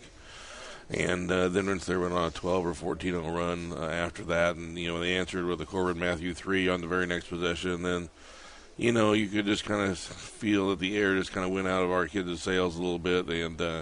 And just never really had the intestinal fortitude to get back into it. And that's that was the most disappointing thing from my end, is just how much we got out tough that game. I mean, Rensselaer played great and they were prepared, and I mean, I thought we were prepared as well too, but it just, they just out toughed us, and I think I told you guys on the that night after the game that they just kicked our behind, and that's just what happened. I mean, some days you're the windshield and some days you're the bug, and that night especially after the halfway through the third quarter, we were just the bug. So, and I mean, did anybody play well? I mean, we had spurts where people played okay, but like I said, I just think the overall toughness and determination that just our lack of fight there in the last quarter and a half really was disheartening, especially when it's your rival in there to open up. So we lost that one 65-44. Then a really good Lebanon team came in on Saturday for an afternoon or evening game against us. Wound up we played mostly zone against Rensselaer defensively, and since I didn't like our toughness, I said, well, we're gonna get the man, and that's just what. And looking ahead to 4A competition, if you're going to win, you're going to have to play man-to-man anyway. So we worked on our man-to-man for a couple of days, and for about 2.5 quarters there, I thought we played pretty well again. We had them tied at 15 early in the second quarter, got down 24-17 at halftime. Still in the ball game, playing pretty well defensively anyway, and just couldn't find we just can't get our shots to fall either. And Lebanon was very disciplined. I mean, they ran their offense 2, 3, 4, 5 reversals until we finally would break down and they would get the shot they wanted. So, but I think we wound up losing that one 64-47. But I think with those two games, good games to learn from, teams that you can compete with, but also teams that showed what you need to work on as well too in week one. So. We're coming back this week. We got a game at Couch on Saturday, and we're hoping to continue to work and improve. I mean, there's a lot to work on, and there's a lot of there's just a lot of little things that we need to focus on as we go forward. And obviously, being a 4A school, to win a 4A sectional, things need to, you need to do different things than a 1A school needs to do. So, we're going to be focused on those things as we move forward and hopefully continuing to get better at things. I thought, I'll be real honest, I thought last night's practice was one of the worst we've had in years, but I thought tonight's practice was a really good one. So, they're kids. One night's good, one night's not good, and, you never know what happened during the day at school either and stuff like that. So, I mean, you just kind of go with the flow, and, we're looking forward to Couch on Saturday night, and we'll kind of go from there. Do you ever watch film as a team and break the games down that way or not? Oh yeah, we watch film weekly. We've watched film twice so far, and we're gonna watch film again on Saturday before we play Couch. So yeah, we watch film at least once a week, if not twice, but at least once every week. Some ours and some it'll be a combination of our game and the next opponent. So we kind of split it up there a little bit. But yeah, we watch film as a team and go over things and dissect some things that we want to see done better, and just kind of, hopefully you see it. Hopefully you see progress as the games move forward. Do you know anything about Couch and Morgan this year? How did they start so far? Couch is 1-1. They lost to Ileana and lost to Ileana by 5, and then won at Hebron on Friday by about 15. Morgan Township, I know they beat Lowell by about 14 or so, maybe 11, something like that on the night we played Rensselaer. And then they lost at Knox by about 14 on Saturday. So they're both 1-1 right now. Couch, I mean, I've not seen Morgan in person. I've just seen scores of them. I saw Couch in person. They play full court man-to-man defense, and they're pretty. I mean, they don't have anybody taller than 6'1", which should benefit us. But, we got to get the ball down the floor and get the shots we want to. But they play full court man-to-man on offense. They got a 5-out motion that they'll try to dribble drive on you a lot. And I'll know more about Morgan after I get film on him. I'm going to get film on him later this week and watch them a little bit more. But they're both 1-1, and they're both on the road.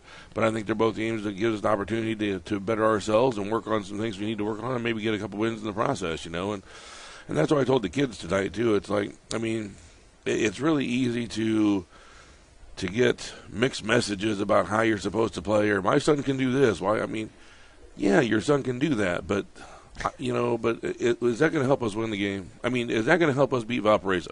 Because they're in our sectional. Is that going to help us beat Crown Point? At the 4A level, to win a game, you need to out-execute teams in the half court. And, it's like, we're going to run this offense, until we get this shot. Well, what if the defense does this? We're going to run this offense till we get this shot. It might take us a minute, but that's 4A basketball, and that, if we were a 1A team, we'd run up and down the floor and shoot threes and not worry about it, and that's just the difference in styles, and sometimes people say it's a boring game, but these coaches, coaches at all levels are good, but at the 4A level, you're going to have to out execute somebody, and you're going to have to be disciplined enough to get the shots that you're supposed to get off things, and it might take 2 or 3 more reversals than you want it to take, but that's just, and we're fighting that right now, where, we're not doing very well, so let me do this. Well, stick with what we do, because it's going to come around, and it might take you another 30 seconds, whatever. Lebanon gave us a good independent study course for that, because they ran their stuff, and some possessions we were lax on D and they got it right away. Other possessions I remember in the second half, we played great D for like 40 seconds, and then boom, we let down, they get a layup. We will do what we do, and eventually you're going to let down, and we're going to get what we want, and we got to get that mentality on our own. It takes all 5 kids out there with that mentality, and we're preaching that, and that's what we're hoping to see at Couch and Morgan, and continuing to step forward in that regard. Give us a rundown of the JV Cougars, how they're doing so far this year. Real good. They're 2-0. They beat Rensselaer by about 40, and then they beat Lebanon JV by 15 or 16 or something like that. They've had a couple of pretty good games. They're a really talented group. They also are very competitive, and it makes practices pretty interesting too. They get after us basically daily in practice. So and there's some days where they let us know about it too. So and that riles the varsity up even a little bit more. But that's good for them though. Exactly, and that's that's what we want. And you kind of like the competition of practice like that, and you're hoping that the varsity, you're hoping that eventually the varsity, creates the gap. But right now, we got some guys that they're playing major minutes, that this is their first varsity go around. I think they're still searching for what they do well, and it's the finer details at the varsity level that you can get away with at the JV level that you can't get away with at the varsity level that you really got to learn, and it just takes reps and takes time and takes experience to learn that kind of stuff. And and in practice, the JV's giving us some good experience every day, and then we take it out to the varsity floor on the weeknight or weekends and put it to the test. So yeah, JV's 2-0. They're doing really well, and we're looking forward to them having a really, really solid season as long as they stick with what they're doing, and once again just stick with the plan, do what you do, and because you're doing it well, just do what you do. Anything else? As far as going on the road here for the first time this weekend, how does that change up anything in practice, or the road trips as opposed to your home games? They make any difference? Not really. If it's a long road trip, then it may be, or if it's a situation, depending on who you play too. But not a whole lot. Couch is basically a driver and a 5-iron away from KB. It's not too far away. So we just kind of everything's kind of normal for us, and you don't want to get out of the routine this early either. You want to kind of stick with the routine. So yeah, we're looking forward to going on the road because we haven't got to win at home yet. So maybe it's time to go on the road. Go on the road and see if that changes our fortunes any. But going on the road there and get hopefully getting a couple wins coming up. But it does present a challenge because those PCC schools, when you go to their place, they always bring the crowd. Do those 1A schools that get up a little bit more for a big KV coming in here? Let's knock them off. Yeah, no doubt about it. Yeah, they definitely get up for the big school coming in, and like I said, they always bring smaller gyms, louder gyms. They always pack their side of the gym with their crowd, and a very supportive community is always when you go to those types of places. So we're looking forward to having another couple good atmospheres coming up, and again playing in front of crowds and playing making that's some added pressure that we got to learn to work through as well. Obviously, because we didn't handle it very well against Rensselaer, so we got to learn to work through that kind of stuff as well. Billy, thanks for coming down. Appreciate it very much, and good luck this week, and we'll talk to you next week, all right? Sounds good. Thank you very much, guys. Thanks, Coach. Bill Shepard from the Kankakee Valley Cougars. Shorting out again on me there. There we go. All right. Bill Shepard from the Kankakee Valley Cougars, and back with more of the Coaches. Hi, this is Chuck Clark with the Underwood Insurance Agency, formerly Preferred Insurance Group. Are you tired of being sacked every month with your auto insurance bill? Do you feel you just pay your premium to your agent and never hear from them? We at the Underwood Insurance Agency work with over 10 insurance carriers to get you our best rate and coverage we can, and we pride ourselves on serving our customers like they are our family. We are conveniently located in Remington and Lafayette. We can be reached at underwoodagency.com. Reach out to us to score big savings.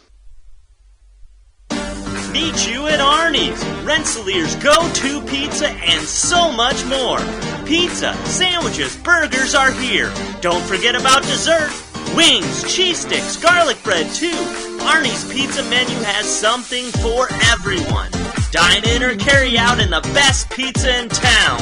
Located across from St. Joseph's College in Rensselaer. Call 219-866-9999 and meet you at Arnie's. Pulver Psychological Services offers psychological counseling, consultation, and assessment. Locally owned and operated, Pulver Psych focuses on solutions for the community and serves as support for individuals, families, and organizations. Whether you're in need of personal, family, or success counseling, Pulver Psychological Services can help you reach your life goals. Increase work satisfaction, have better relationship compatibility, improve sports performance. Get in touch with Pulver Psychological Services by visiting pulverpsych.com.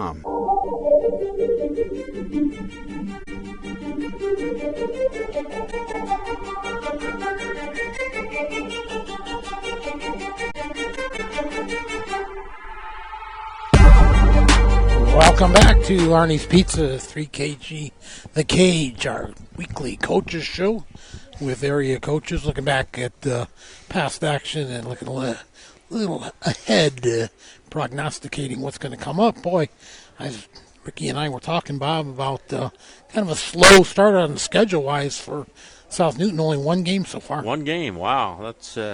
I guess it's only 2 weeks. It's only 2 weeks, yeah. We kind of get mixed up with the girls' action where they've overlap a little bit. Yeah, Rensselaer played 9 games, or girls. Anyway, yeah. But tell us a little bit about that Riverton Park game, Coach. It was certainly close. First of all, where is Riverton Park? It's pretty much down by Terre Haute. Like, it was a good hour-and-a-half drive for us on a Tuesday, last day before break. I mean, kids are ready to go home to spend the holidays at home, and we got to drive an hour and a half down to Montezuma, Indiana. Montezuma, huh? Yep. But no, we went down there. We played them pretty tough. We had one of our starters out who's out with the flu, so we had to do some maneuvering, and we started a kid that could be a starter, but for matchup-wise, we probably didn't want to start him on the game last Tuesday, but he did. He played really well. We battled the whole way. After the first quarter, it was 9-7. We were up. And then they outscored us 17-10 in the second to go up at halftime. But we were within that 5-6 point range pretty much the whole game. We just couldn't get over the hump of taking the lead from them after we lost it. And it didn't help. Foul differential was pretty big for us. We had kids in foul trouble. They shot 29 free throws to our 11.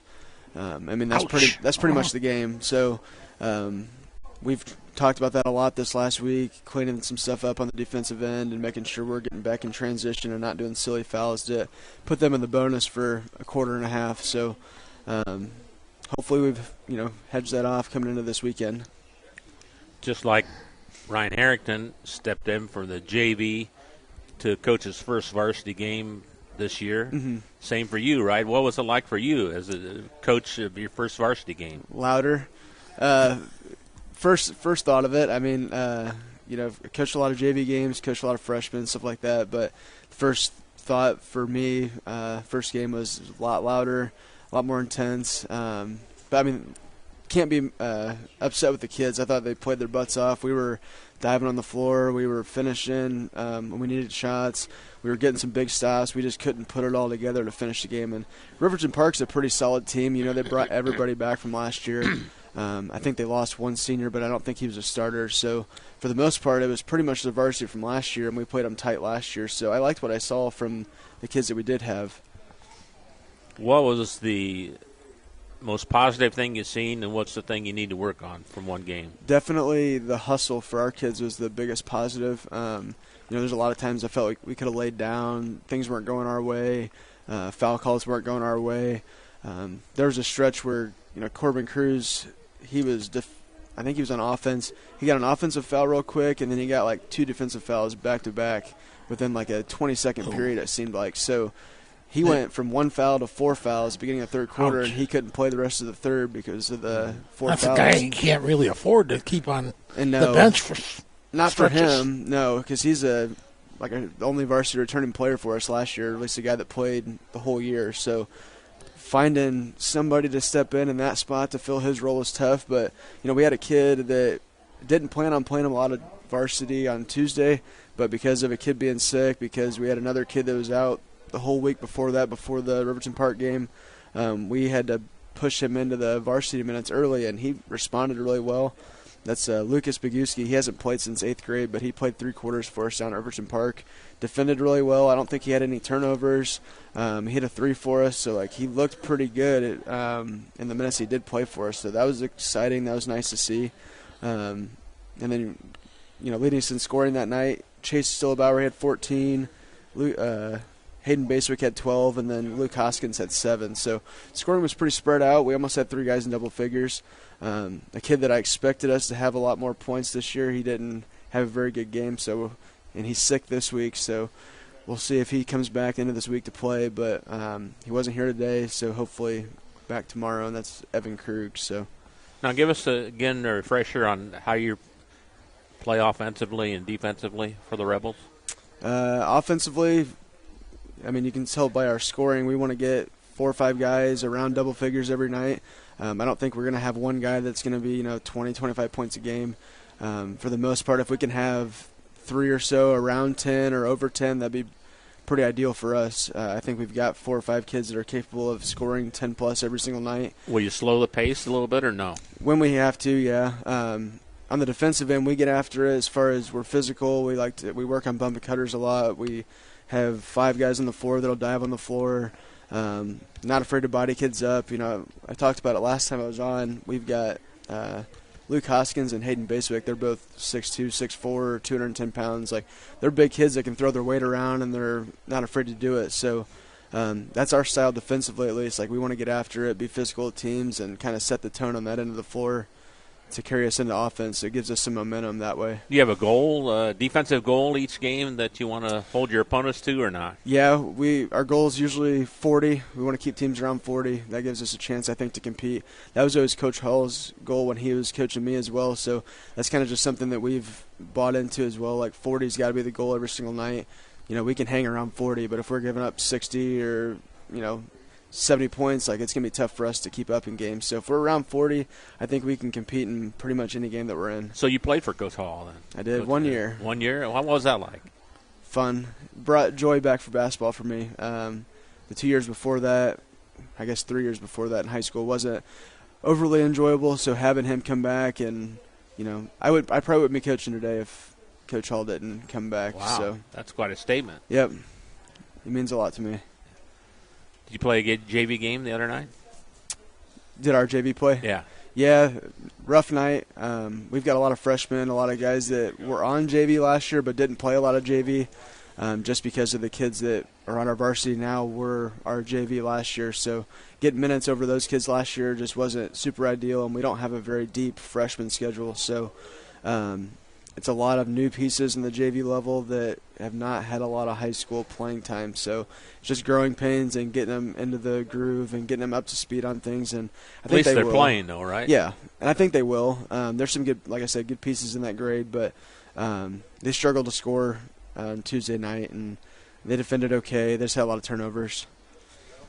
Do you pay attention to the middle school and how they do, or do you have a hand in saying how they run their programs, or what's your philosophy there with the middle school? Yeah. I know they have they started playing yet? No? Yeah, they have. Okay. I like to stay pretty involved with that group too. I helped find the coaches for that level this year. We've got 2 new coaches down there. Cy Salmons is coaching 7th grade for us. Yeah. Yep. And then seems like he was just playing. He was just playing. yeah, last year, right? Yep. And then for 6th grade, we've got a new teacher that is his first year coaching too. So I try to step down and help when I can, but I don't want to be too overbearing with it. But definitely give my recommendations and kind of, this is what I want to see. This is what we should be leaning towards, that kind of stuff. But for the most part, they've done a pretty good job. I think the 8th grade's like 6-2, and the 7th grade I think is like 4-3, something like that. 4-4, 5-4, something like that. So pretty good record overall, I think. There's good pieces in each one of those classes. Do you look at, the 8th graders? I mean, as soon as that, are you kind of thinking, well, maybe this guy could help me? Do you, will you depend on or be able to plug in freshmen to your, or do you want freshmen to just play JV and, I was going to say, I'm always keeping my eyes on the groups down there because, that's the future of the program. Their 8th grade's pretty raw as far as skill goes, but they've got some athletes in that group. They've got a decent starting 5, and it drops off after that a little bit. But for the most part, those starting 5 for the 8th grade should come in next year and play a lot of JV. I mean, they've got some guys that can handle the ball a little bit, some guys that are probably stronger than some of the freshmen we have now. Like, they're just built a little bigger than some of the kids we have. So, always looking towards the future as far as, what does 7th grade have? What does 6th grade have? What's the elementary grades look like? Brock Eisminger, he runs our Blue Devil program, which is in Kentland. It's the youth league, so it's like K through 5th, I think. And they do levels for each class, so I'm always asking him questions, too, about, what kids are in this class, like, how does this look, what's the turnout, that kind of stuff. So I keep in contact with guys like that pretty often as far as, just give my 2 cents, like, hey, give me some information, that kind of stuff. So I think it's important for us to build from that level up. I can't just worry about, our high school guys. I've got to make sure that everything bottom up is, going the way we want it to go. So. And don't you just want them to have fun and get introduced to playing basketball at a young age? I think that's a super important part of it. If they're not having fun at the elementary levels, they're not going to play in middle school and high school anyway. So that's kind of what I've been pushing as well. Just, these kids got to have fun, get them involved. Everybody's got to play, get a ball in their hands, let them shoot around. Like, everybody's got to get shots. Everybody's got to, handle the ball a little bit just to get that excitement up, because you see it across, at least not for us this year, but I know a lot of teams struggle to even put a JV team on the floor or have a freshman team, or, even Benton Central, I've heard the girls team down there is 9 or 10 deep. I mean, they don't have a lot of girls, so right.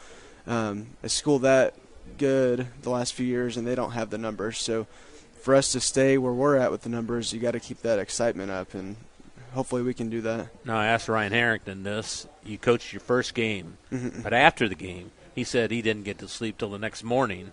Yeah, So was that like you too? Yeah, or? It was a quick turnaround for us. I got home and was doing stats. I was waiting on film. I didn't get it up that night, but I was pretty much preparing for the next week as well. I mean, you got to pretty much sleep it off and get to the next one. But we had practice the next day at 8 o'clock. We got the guys in early, got some shots up. Did you didn't have school that day? No. Yeah. Did about an hour and a half practice and then got out of there. But we were off for 4 days after that for Thanksgiving. I didn't have him come over break at all. But, no, first game, I didn't go to sleep that early. I was up thinking about things, what we could have done, what I could have done differently. So always going to be my biggest critic, I think. So sure. Busy weekend coming up for the Rebels. You remain on the road. A lot more travel, yep. Yeah, what do you know about Seeger and Delphi? So we're down at Seeger on Friday. They return basically everybody as well. They got Owen Snedeker. He's a 4-year varsity guy. I think he's been starting for him since he was a freshman. If he didn't start, he was at least playing for the varsity group. He's solid. I think he's averaging 24 a game right now.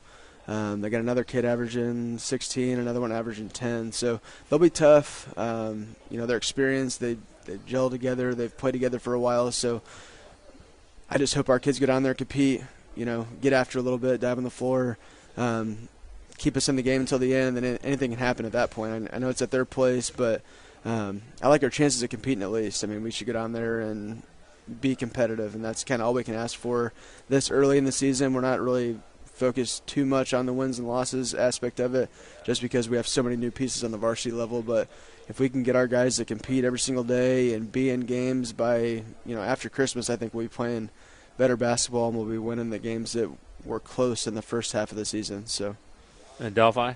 Delphi, they're tough to grade too. They were record-wise not very good last year, but I believe they brought back pretty much everybody as well.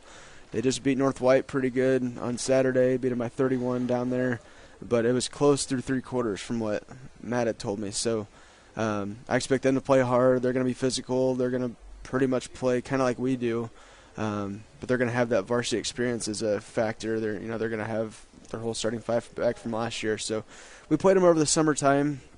I don't know who all they were missing, but for the most part, we competed pretty well with them. That's just another one we can't come out flat.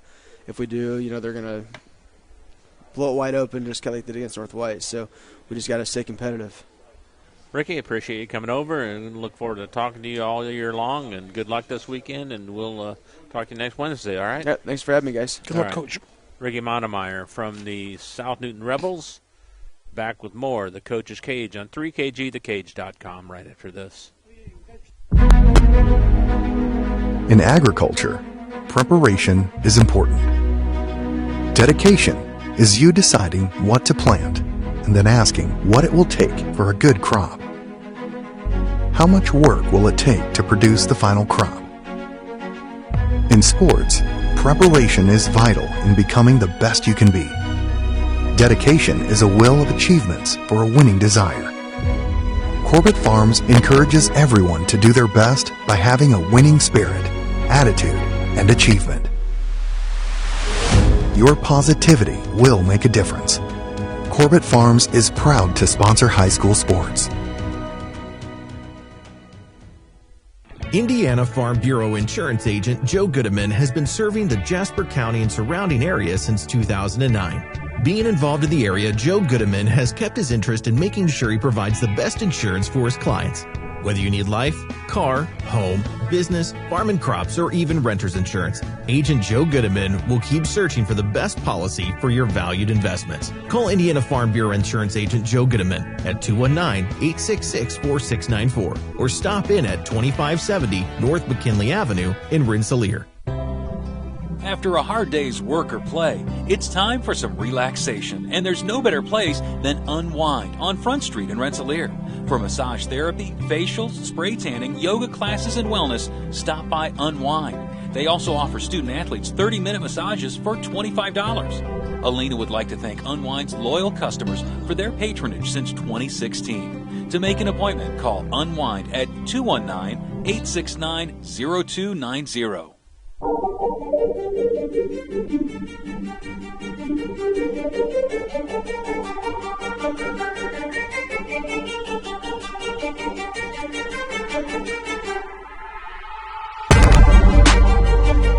Back on the Coach's Cage show, Bob Kurtz and Bill Kay with Scotty Miller here at Arnie's in Rensselaer. And great, we really thank Beth Graff and the whole gang here at Arnie's for making coaches feel welcome each week and giving them some free pizza and free drinks. Can't beat that, Billy, right? No, yes, indeed. Just the hospitality of the folks here have just been so fantastic. I think it helps our show just continue on and bring guys in here. We appreciate you guys because I know how busy a coach's schedule can get, and to ask you to throw one more thing in there. This has got to be tough. But yeah, we do appreciate that. That's for sure. Matt Sipkema has joined us now from the North White Vikings. Matt, how you doing? Doing good, thank you. All right, I'm going to turn it over to you and talk about the games you played so far since we talked last. So. Well, it's not a surprise to anybody in the area that we're really inexperienced. We have a brand new starting five, one returning player. How many did you graduate? How many seniors? We graduated 7 seniors. 7. I talked to Bob a couple weeks ago, which is about 99% of our offense. So it's really been 99%. Huh? Yeah, it's probably higher than that, to be honest with you. But it's really been a challenge to try to get our young kids, and I say young, they're seniors, but they haven't played before. To get them to do the things that we are asking them to do. It's not for the lack of effort. It's just more for a lack of understanding, if that makes sense. But we opened up last Tuesday, and you look at our schedule, and, as coaches, we go game to game, but we still are familiar with our schedule and where you can pick some different things up, and we went in to get at North Miami, a brand new team we picked up, and watching them on film from last year, I felt really good about what we could do and what they had coming back and what pieces we had. I thought we could compete well at North Miami. A good game for us to open the season. And we go up there, we score off the tip, we're up 2-0, and I'm like, that's going good. And then we get up 8-0. We're up 8-0 early, and then things were going good. And our defense was clicking. Our guys were our offense was moving how it's supposed to be.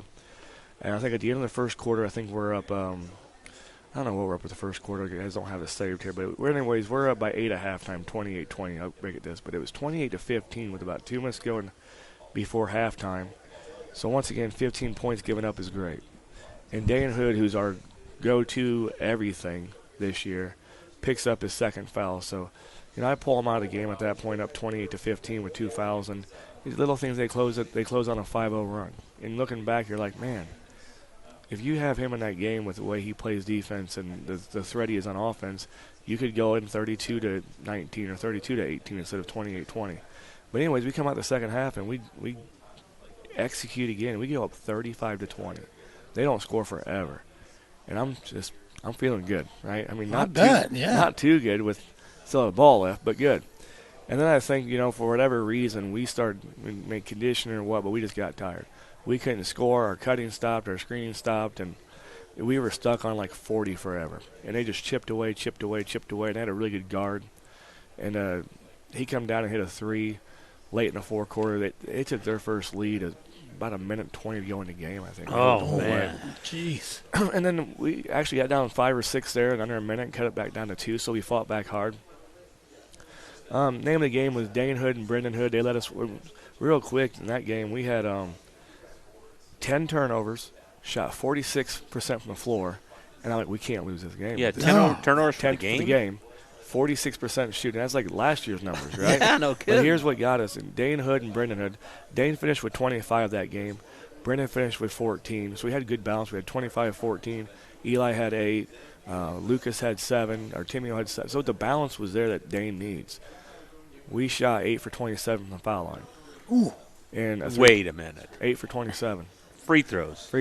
And ouch. We just had our fundraiser the week. That was on a Tuesday. At Saturday we had our fundraiser, and our fundraiser is consistent of shooting 500 free throws. So it's like we shot free throws for 3 straight hours the previous weekend. But it comes down to focus, concentration, more importantly, the conditioning. And that's where, I told my coach we need to get better at it. I need to get better at it, making sure these guys get up and down a little bit more. It's easy to shoot those free throws in a gym on a Saturday when there's no running involved, and then you got to go in and hit them. So we're 8 for 24 for the game. I think we were like 3 for 14 in the fourth, and they were 11 for 13 in the fourth. And we lose 62-59. And, I was really, I would say devastated. I was discouraged because looking at our schedule and what we have coming up, that was a game where sometimes those games can do a lot for your season, both ways, right? And we didn't get it done, but to the guys' credit, their attitudes were good. The next day was Wednesday. We got back to work before taking Thanksgiving off. We just went over and worked on everything that we had to work on there and to fix, and had another good practice on Friday getting ready for Delphi. And I knew Delphi would be tough. They have an Almanger boy who had 28 against us last year, as a sophomore. So I knew they were going to be really good. They have a Burton boy who's a senior guard who played the last 3 years now. So they have a lot of experience. And with that game, hopefully I don't mind switching gears this quick, but it's all right. With that game, we were down 16-13 at the end of 1, so you're feeling pretty good. We're down 10, and Dane Hood gets us going again. Dane's just been doing everything for us, and he gets us going with a 3 and a layup, steals. So we're down 16-13, and I'm feeling really good with the Delphi game. But then once again, we just kind of stall out. Guys just aren't used to playing at that pace, and I've said it all the time. What they think is fast and what I think is fast is 2 different things. And I'm in my mid-40s, so I try to get on the court a little bit sometime, but try to show them fast, but I can't show them fast. But that game we ended up being down 10 at halftime to Delphi, and I was really, really happy with the fact that, we scored, I think it was like 25-35. So we have 25 at half, but I'm like, in the locker room, like, we can't give up 70 points a game. I mean, not many teams can win giving up 70 points a game. So, yeah, we're scoring, but, we're just not being able to defend anybody. So, in the third and fourth quarter, unfortunately, I think we had like 5 or 6 turnovers in the first half, and we finished with 28. It was just one of the things I was afraid of all year was just our guards being brand new and then getting a little bit of pressure in the backcourt and not knowing how to handle it. So they really ran away with that game for the second half, and that was discouraging. What we had to do is put Dan on the point after that, and I do not want my best player on the point. I mean, unless he's just a flat-out playmaker, And so Delphi ended up walking away with a 72-41 win in Game 2 to put us at 0-2 on the year. And I was more disappointed, I told the boys, not with the score, but with the lack of just – I wanted to see them more disappointed after the game, if that makes sense. I thought they weren't – I didn't think it bothered them as much as I would have liked it to see it bother them. We live in a generation now, not this generation, but it's really big, I said, for the kids. If you go to any ball game, you're going to see kids, win or lose, they're on the court taking the pictures with their girlfriends, their parents, their family, who come and visit them, which is great. But I told the boys that after that, I'm like, I was the last one to come out of the locker room because, we just had 30 turnovers and lost by 30. I don't think I'd want to be in the public eye anymore than I have to. I'd want to be on the bus and getting back over to Monon. So just that, trying to figure that stuff out and having the kids take more ownership. But like I said, it wasn't for the lack of effort, if that makes sense. It's just we're not we just don't understand we need to bet at times, and we can't. We're having a hard time keeping guards out of the paint. And you let a guard penetrate the paint over and over again, the defense is going to break down from the weak side and have easy buckets. Will that get better, hopefully? Hope so. And I say hope so because, in the years past, we have really we backed off on the weight room. Like, we might still be in the weight room this time of the year, but we're not lifting heavily, right? This year, we're still lifting. I said, guys, I don't care how bad you go out and shoot when we go to practice after we get done lifting. If it's a late practice, we're playing for March. We're playing for February. You can still put some muscle on in the next couple of months because until we can put some muscle on, they just keep bumping us off our spots. So that's the point. If we don't fix it physically, yeah, it's not going to get better. So you're saying high school basketball is a physical game? It's one of my favorite things to say to kids. Yeah. It's just like basketball is physical. If you're not wanting to get hit in the paint, it's like a wide receiver. Don't go to the middle of the field if you want a linebacker lighting you up. If you don't want to get hit in the paint, don't go in there because you go in the paint, you're gonna get knocked down. So good defensive teams. Good defensive teams, and I thought we had a good practice tonight. We really just almost made a circle with the boys, like a little, just a little gladiator type thing. And we put 2 or 3 guys in the middle tonight, and we're like, don't give that paint up. Don't give the paint up. And I said, who don't want to give the paint up? And, all guys volunteered. I'm like, well, they give the paint up. I'm like, get out. I said, you're lying to us. Get out. Just trying to do something to get that fierce competitor. You're going to be outmanned sometimes, but, the will and the desire to want to win and not get knocked down and be okay with it. So that's what we're trying to do. But you go back to that game, like I said, the first game we had great balance. I was like, wow, we played a jamboree the week before and we scored 14 points and a half. And now you gave me 16 a game. I'm like, we shouldn't lose this game. So I put a lot of it on me as well, as in I was just like, I just didn't have the right play call or whatnot, but I got to be better. So I put a lot of that on me. But then the second game, we were outmatched by a physical team. And when there are 5 guys, all 5 are more physical than your 5, you're probably gonna lose a ball game. So that's where we're at in the season, 0-2, and we've showed ability to score the ball. Now, if we're gonna stop anybody, that's up to the players.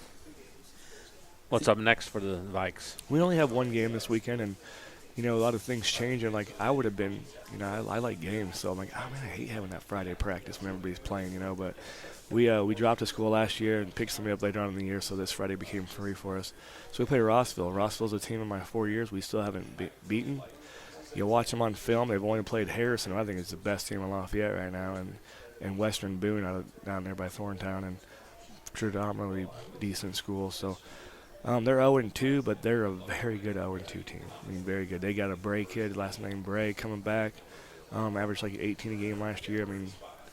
And Del Rio, he averaged 12 a game last year. So they've got two really strong guards on the back court and just strong across the front court. And what we worked on tonight, we're going to have to expect is they will full court man-to-man press. And if my guards can't handle the ball any better than they did against Delphi, it'll be a longer night against Rossville than it was with Delphi.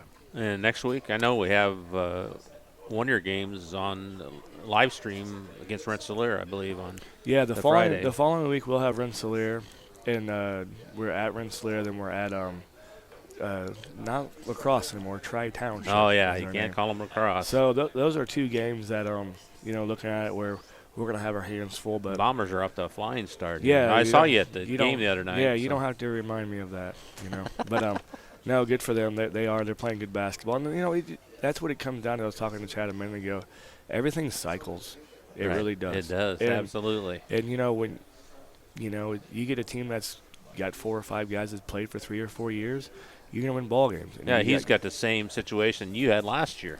Yeah, it's a great situation. 6 to be seniors in. or something like that. It's a great situation. And, like I said, it's great for that year. What I do like about our guys still is the fact that we are upperclassmen. We just haven't played.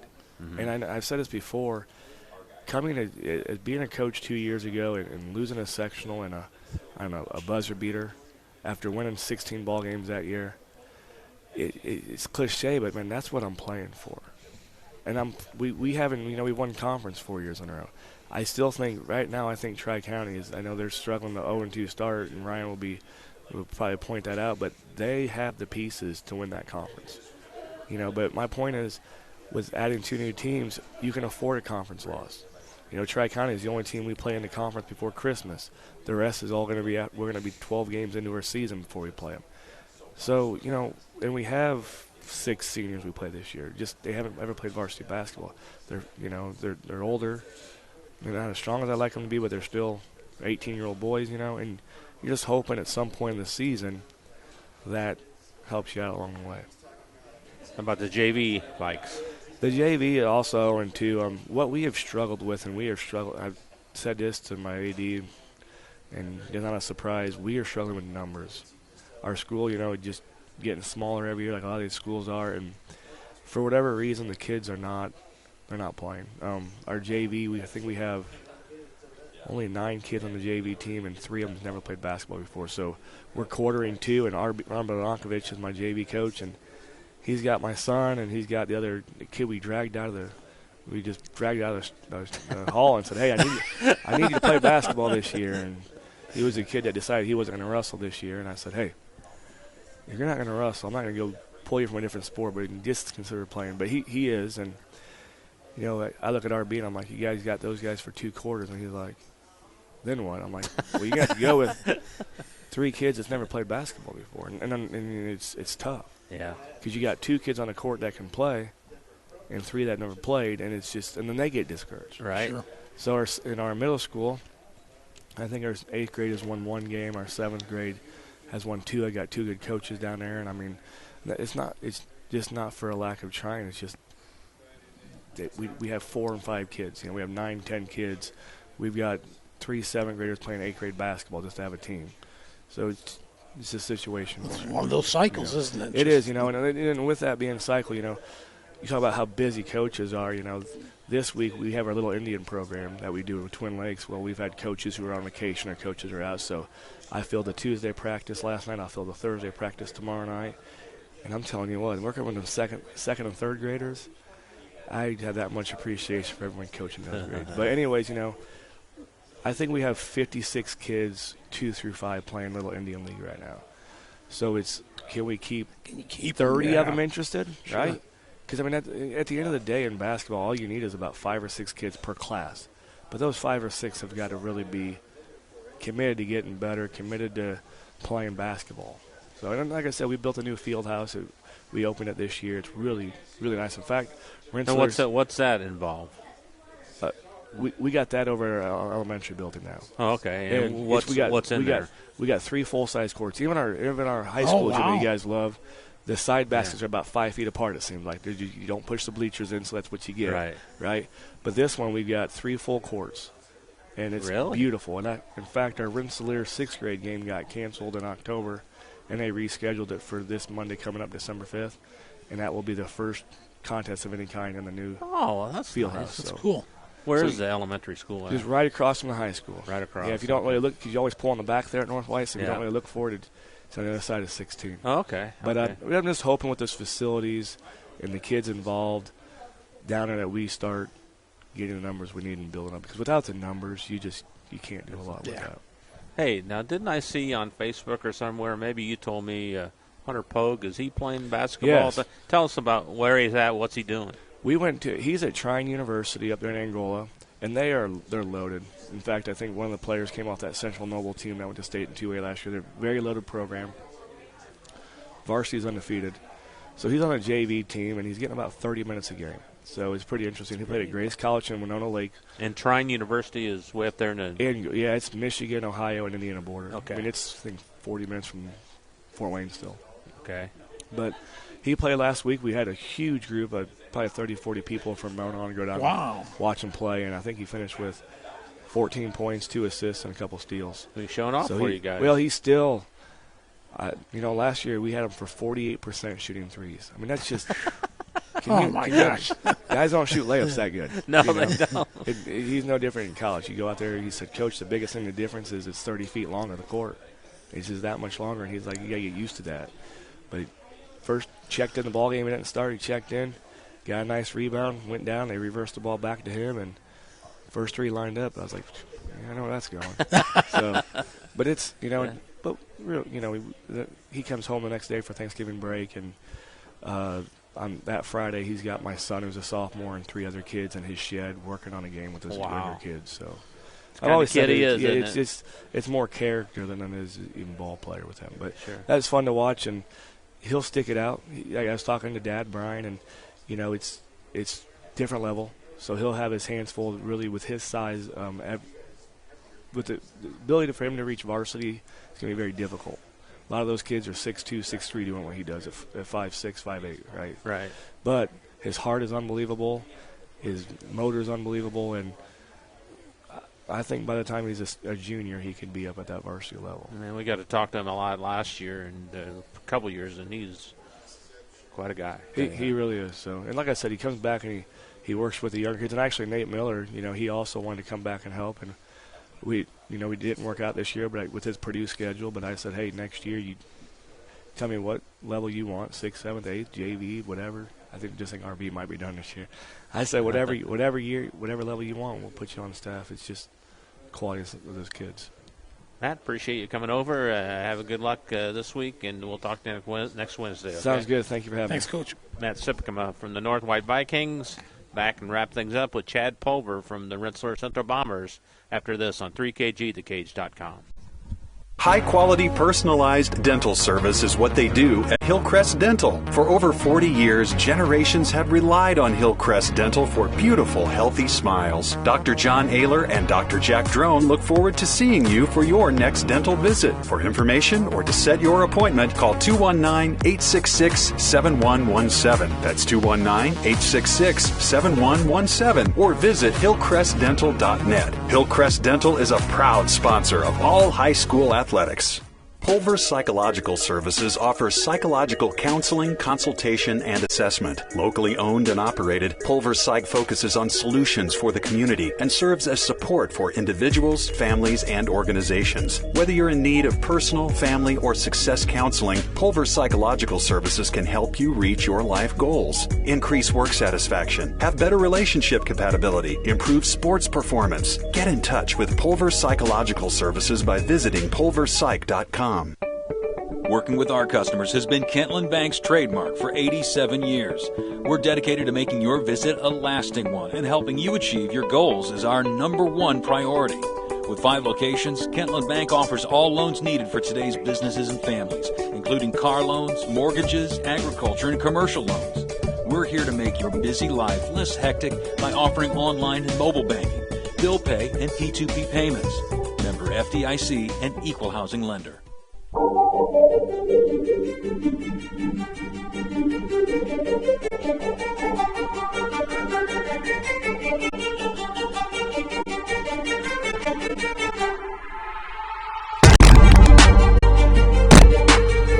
Well, you know who the cleanup man is. Bats last. Biggest impact. That's Biggest right. Impact. There you go. I'm Yeah. filling in for you. Chad Pulver joined us. Chad, how you doing? Your team off to a flying start this year, 3-0. We are 3-0. It's been a lot of fun to see the guys be able to take the floor and to be able to play a few games and to get them in, and then to get some wins out of it has been even better. So it's been a very nice start for us to get our feet wet and to figure out some direction that we're working toward. Well, we've got all 3 games to talk about, so take it away from the beginning. Well, the first game we opened up at Kankakee Valley Jasper County rival. It was a great atmosphere, I think, for both the home and away team. I think that Coach Shepard has talked about it before. Our guys know each other. They spend time together. I think that there's a very healthy rivalry between the teams, and we were able to get in there. And tough first half. I think we were up by 3 at half. It was a 28-25 lead for us at half, and then we made some adjustments, and it turned positive for us in the third quarter, and we were able to separate ourselves a little bit and ended up coming out with a 21-point win that night. And so the guys played great. They're really excited. I think the fans had a nice time. We had a good student section that night. It was a Tuesday before Thanksgiving, so there's no school the next day, and so both sides were packed, and it was loud. It was a very good atmosphere. We have an assistant coach who was on the bench whose watch kept going off because the decibel level was so loud, telling him that you're going to have ear damage. And so that was an indication of just how loud that gym was, and it was a really fun atmosphere. And then our next game was that Black Friday, which was the 25th. So Thursday was Thanksgiving, and that next Friday we played Tri-County at Tri-County. So we really, I know I said it last time I was here, we're road warriors for the first 5 games. And so our second game, again, going to a county rival on their court and trying to figure out how we were going to do some things. And Tri-County played, I think, a pretty strong game. They had Corbin, who was their big guy down low, had a really nice game for them. I handled the ball well as a big man, did some damage to us overall. But we were able to figure some things out. We didn't handle our side very well. We had a lot more turnovers, miscues, just kind of trying really hard to make something happen, and then because of that, miscuing. So 2 or 3 turnovers in a row, that isn't really how we do things, but we're having that happen in that game. And so trying to learn from that this last into the weekend and early this week, trying to learn from that, trying to have guys go too quickly, to be aggressive but not be so out of control to where they're missing the ball or trying to force something where rather than using the system, trying to go isolation moves. We really are not an isolation team. And so we hopefully learn from that after we got out of that road win as well. And then traveled to McCutcheon last night and were able to play Twin Lakes on the McCutcheon floor in the first round of the IU Health tournament, which is a 3-game tournament, Tuesday, Friday, Saturday. So very, very much like a sectional week. And we're able to win down there in McCutcheon against Twin Lakes, and we won by 14 last night. And that was, we had at one point, I think, a 25-26 point lead. And then made some adjustments and trying to get through things, and it seemed like okay, we had it, and then just some miscues that were happening, and so then it dwindled in that last quarter. I think we scored 9 and they scored 18. In you that were last getting quarter. worried now, were you? Well, I don't know that I would use the term worried. I wasn't worried. I felt like we had control of the game, but I feel like where we were and when we started to make those shifts to try to, okay, let's show that we're in control of the game. Rather than putting them away, we went into a 4-corner offense where we can be aggressive, and if they do something incorrect, we get a layup out of it. And it went perfectly, and we're like, okay, 3 minutes ago we put our layup in. It shows we can do it. And then we had 3 guys that short-circuited. Like they literally were running the wrong way, and they'd just done it correctly, and then we were going the wrong way. So it's those kind of things. We're just trying to make sure that all the guys involved know where they need to be and do it correctly. Who played well for you last night? Last night, Colby Chapman had a great game. I felt like Caden Rowland had a really nice game for us. Nolan Potts had a real nice game for us. We were solid across the board, but when you really look at who impacted the game, Colby from beginning to end, again, was an orchestrator, finding the spaces. They zoned us for 3.5 quarters, and he was able to really cut them up and make some good decisions, distributing the ball as well as driving on their spaces. You guys shoot well as a team? We did shoot all right. I think our average from the floor for the night was over 40%. The 3-pointers were over the 33% line, which is where we really want it to be. I mean, if we can average over 33% from the 3-point line, we're pretty happy with that. Good, yeah. And then again, free throws were pretty solid for us. Kept that up too, right? And so that's I know it's 70 and like 84. Yes, was the second game. And I think for us, we talk about the points per possession, so it's a percentage, and it's a decimal point, honestly, and we really talk about the best points per possession you can get is across the board.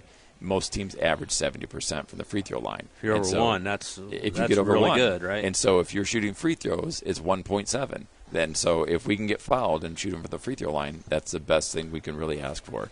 And then the second best is shooting layups. And usually if you're shooting about 60, 70%, that's a 1.2 to 1.4 again. And so then the third one is you've got to make over 35% from the 3-point line, and that gets you over a point per possession. And so we really talk about what that means for us. We want to take our possession seriously. We want to make sure that we're taking those shots that put us in the best position. How many 3-point attempts are you comfortable with each game? Or it depends if they're going in or not? It depends on if they're open. Yeah. I feel like that's more important to me than do we need to get a certain number up or we can't go over a certain number. The way our system is designed, we are supposed to attack. I mean, that's really what we're asking our guys to do. And so if that attack means they're bringing 3 guys into the lane to stop us and we kick it out to someone who's sitting and waiting for a catch and shoot, that better go in the air because that's a wide open shot for us. And so those type of shots I expect them to take. What I don't want them to take is as they're dribbling from one side of the floor to the other and decide, oh, well, I'm just going to shoot it because I feel open. Those are not the 3-pointers that I'm looking for. So we have terminology that we love layups and we like threes. But if there's a chance to get a layup, I want the layup because in time that's going to garner more points for us per possession than you pulling up because you're a wide open dribble 3. It seemed like those first 2 games saw you guys run that 3-man weave a lot right at the top of the key, and it got some great depth. You pushing towards the basket. Yeah, it keeps going forward. Is your goal to get layups off of that? Absolutely. So we've labeled the floor. We talk about certain sections of what we're looking for. So when guys go to certain areas of the floor, it should prompt them to watch where the defense is moving. And so when the defense shuffles away or hedges away, they should go a certain direction. And when the defense pops up, that should also lead to another man cutting in position. So it's becoming less and less of a this is the play, you go here, you set this screen to move away, and it goes into more of a reading position. And so with that style where what we call downhill toward the rim, when we try to go downhill toward the rim, we're really allowing for the defense to react. And when they do, we should have exactly what we need in recipe to put them in the worst position. And so that's really what we're trying to do. And so if that means they're scared of us shooting from the outside and they all swipe away, that should be a layup every time. And so, again, if you're in the right position with that layup and they're late and they foul, that's even better. Will you expect more teams to play a zone against you then? I think that teams will continue to try to zone us until we show that we can beat it. And I think last night was an example where I don't know that Twin Lakes wanted to play man-to-man with us. I think they wanted to try to zone us to slow us down and try to make us be a little bit more methodical. And we handled it pretty well. But we need to improve because it's going to go from the 2-3 that we saw last night. They're going to go a 1-2-2, and then they're going to extend it out to a 3-2. And so I know that those are coming for us, but the basics for how to beat the zone don't change. You dribble the gaps, you pass fake, you put them in bad positions, and you screen away from the ball in order to get someone open on a cut. And if you can do those things, the zone can't handle it because they're designed to cover space. And if you make them leave their space, they're vulnerable. And so that's really what we try to do. You got something to say, or you want me to? No, go ahead. We saw the first 2 games, and I'm sure last night was the same. You've got a good bench too, man. You don't drop off anything when the bench comes in, and that's got to be a big plus for you guys. I feel very fortunate. I'll speak for myself. I feel very fortunate. We have guys that are experienced. We have guys that have built their skill over this last year and over this off season, and because of that, it does feel very positive for us. The reality for us right now is we have 5 guys that left school today with the flu. We have a guy who hurt his knee on Saturday morning who had x-rays today and an MRI coming. So, we went from feeling like, okay, we'll go 9 deep at all times to I'm not sure who's showing up tomorrow to practice. So those things happen, and that's part of dealing in the high school age kids and having injuries. And so it's just trying to continue to play the long game with the season. Our goal is to be where we need to be for March. And so we need to get as much experience and play as hard as we can and continue to improve. And if we do that correctly, then that puts us in the best position possible for starting the tournament. Can you tell us who hurt their knee or and how long you expect them to be out? So Cass Pulver hurt his knee, and so he's our big, and so that changes some of our presence on the inside. The hope is that everything's intact. He has seen an orthopedic, and we're hoping that everything's intact, and it's a 2 to 4 week recovery because things are there. So the reality is that, young, healthy knees that swell up means something's happened.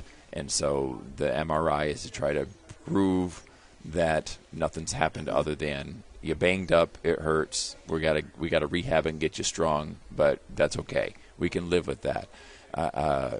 As a coach, to have someone who we lost last year with a knee injury for the whole season with Tommy Boyles, it's devastating for a kid, and it's hard on the team because the team all summer, all preseason starts to build a narrative that they think is going to work, and when an injury changes that, it's a recovery time for the team to figure out, okay, how are we going to move forward? That being said, we were able to win last night. I think we can rally the troops, circle the wagons, whatever metaphor you want to use. I think we can get through it. I'm not worried about our guys not stepping up. It's just a disappointment I know the senior class and this team has built themselves to be ready for this season. Now you play Benton Central Friday night? That is correct. Tell us what you know about the Bison. The Bison are a quick dribble drive kick out team, so they shoot a lot of threes and a lot of layups, and so they resemble us in a lot of ways. They're pretty gritty, they're a little chippy, so our teams have gone at each other pretty hard over the course of the last couple of years, and this is a game that is an early marker for us. We do believe that the Hoosier Conference on our side is going to go through BC or us. And we think that the sectional is going to go through BC or us. And that's partly arrogance and is partly based on the fact that BC is pretty good. And so and it's not to downplay any other teams. Western's very good. West Side is very good. But, we're in a tough sectional. But BC has continually shown over and over and over that they are a legit team this year. And I feel like we've done that the same way. And so the competition I expect to be very high. My concern sitting here right now is I don't know who's coming to practice tomorrow. So we'll see what happens on Friday. Who's looming then on Saturday for you? Either way. Tell us about that. Okay, so West Side and Harrison both won, and so the other side of the bracket, the winner bracket. Yep, the winner and the winner. So if we win, then we're playing West Side or Harrison. Okay. But even if you lose, you still play the next day, right? Yes. If we win, we're playing in the championship game, which is the last game that evening at Jeff. If we lose, we're playing the second to last game. We won't even think about that. So I'd rather win the semifinal. Hey, last time you talked to me, you said you had a list of teams you wanted to beat this year, and you got 3 check marks on it. And so 3 already? 3. We have 3 wins, 3 check marks. But there's one, Twin Lakes, you said you really were gunning for. That's right? the big brother. So there's categories. So that's a big brother category. So there's different categories. So, but the KV and the Tri-County were the Jasper County And so those were 2 check marks because we won the Jasper County. So we did that. And then there's another category, which is West Lafayette, Twin Lakes, and Lafayette Central Catholic. And those are 3 teams that we haven't beaten in a long time, and we got 1 of those check marks. Twin Lakes just hadn't beaten for 2014 is the last time on books that we have beaten. Yep. Well, it's about time. Yep. Right? And I think Lafayette Central Catholic might be 1996. Ooh, not even the 2000s. Yeah, huh? it's been a couple of years. Well, you really got a point for that game too. Then. Yes. So BC's probably in a grouping of some sort, aren't they? Well, they're in the we owe you one. Oh, okay. So that's where we are with that. We got names for every game. Yep, huh? we're trying. So tell us, JV, did they play or? JV did play. Just tell us how the JV's doing. The JV won their game last night with a shot, a 3-point shot in the last 5 seconds to put them up, and were able to pull out the win, which was important. Were they behind or tied? Or? They were behind by 2 to hit the 3 to win the game. So wow. it was a pretty fun game for them. I bet. Yeah. And they played well, which was really important for them. They got their legs under them at Tri-County. And then, but last night they had to play a good JV team. And this was Twin Lakes also. It was Twin Lakes, correct. Okay. So the way this tournament works, on Tuesday, Friday, there's 2 games in each of the gyms. So there's 2 gyms, 2 games. And what they do is they use an auxiliary gym and a main gym. And so they don't have to overlap. So we played the first game for varsity, and the JV played the second game for JV. Okay. And so the flip side will be on Friday, we will play the second game because we're the semifinals, so JV will play the first game. I see. And then because it's a varsity tournament and a JV tournament, the JV just plays games. And so then on Saturday, there's no JV game. And so therefore, the 4 games for that final set of matchups is starting at noon and goes until the championship game. All 4 games played at Jeff that day. Okay. So everyone gets to play at the main gym. And next week, what do you have? Next week, we invite all of the North White schools, all the White County schools to come. So we have North White on Friday and then Twin Lakes on Saturday. Oh, Twin Lakes again? Yeah. Okay, we'll be there for the Friday game against North White. So anything else you want to discuss? How tough is that to face a team, twice in a short period of time like that? Well, if they're a bad team, it's not bad at all. But Ken Adams is not going to sit back and have no game plan or not be better with his guys. Right. Coach Adams knows what he's doing, and so I expect them to roll in and have something for us. And so it's very important for us to make sure that we're ready to go and that we take care of business. Well, get healthy. Thank you. And get unsick. Yes, we're hoping on so many levels. I mean, not only do we have guys that are sick, but we have coaching staff guys that are sick. And I mean, 4 o'clock in the morning, I'm getting a text. I have a fever. I can't make it today. I mean, it's something. I know it happens. It's this time of year. It's the end of November into December. Everyone goes and they have their holidays and they travel around and people spread their germs to each other. And this is what happens. And so it is the reality. And the hope is that we can cobble together enough to be able to play well. And that's just a reality. I'm sure we're not the only team that's every dealing coach with we it. talked to had dealt with sickness. Right. That's for sure. And probably not as bad as you guys. It sounds like you guys got it the worst. Well, it does sound pretty bad, and so I'm hoping that the guys are just resting and taking care of it, and maybe we can kick it quickly. So, what's the policy? You can't miss school and play that night, can Correct. you? So you have to be in school. Correct. A full day Full or day. part of the full day? Yep. Okay. You need to be in school full day in order to practice or play. All practice and practice too. Yep. So. Yep. Okay. So there's wherever it started, the rumor is believed, well, if you're there by noon, you can. That's not the way it works. You have to be there the whole day. And so if you're there the whole day, you can practice. The whole day, you can play. All right. Thanks for coming in, Chad. Appreciate guys. it. Good luck, Coach. Have a good night. All right. Chad Pulver has been our guest. Back to wrap things up on the Coach's Cage on 3KGTheCage.com right after this.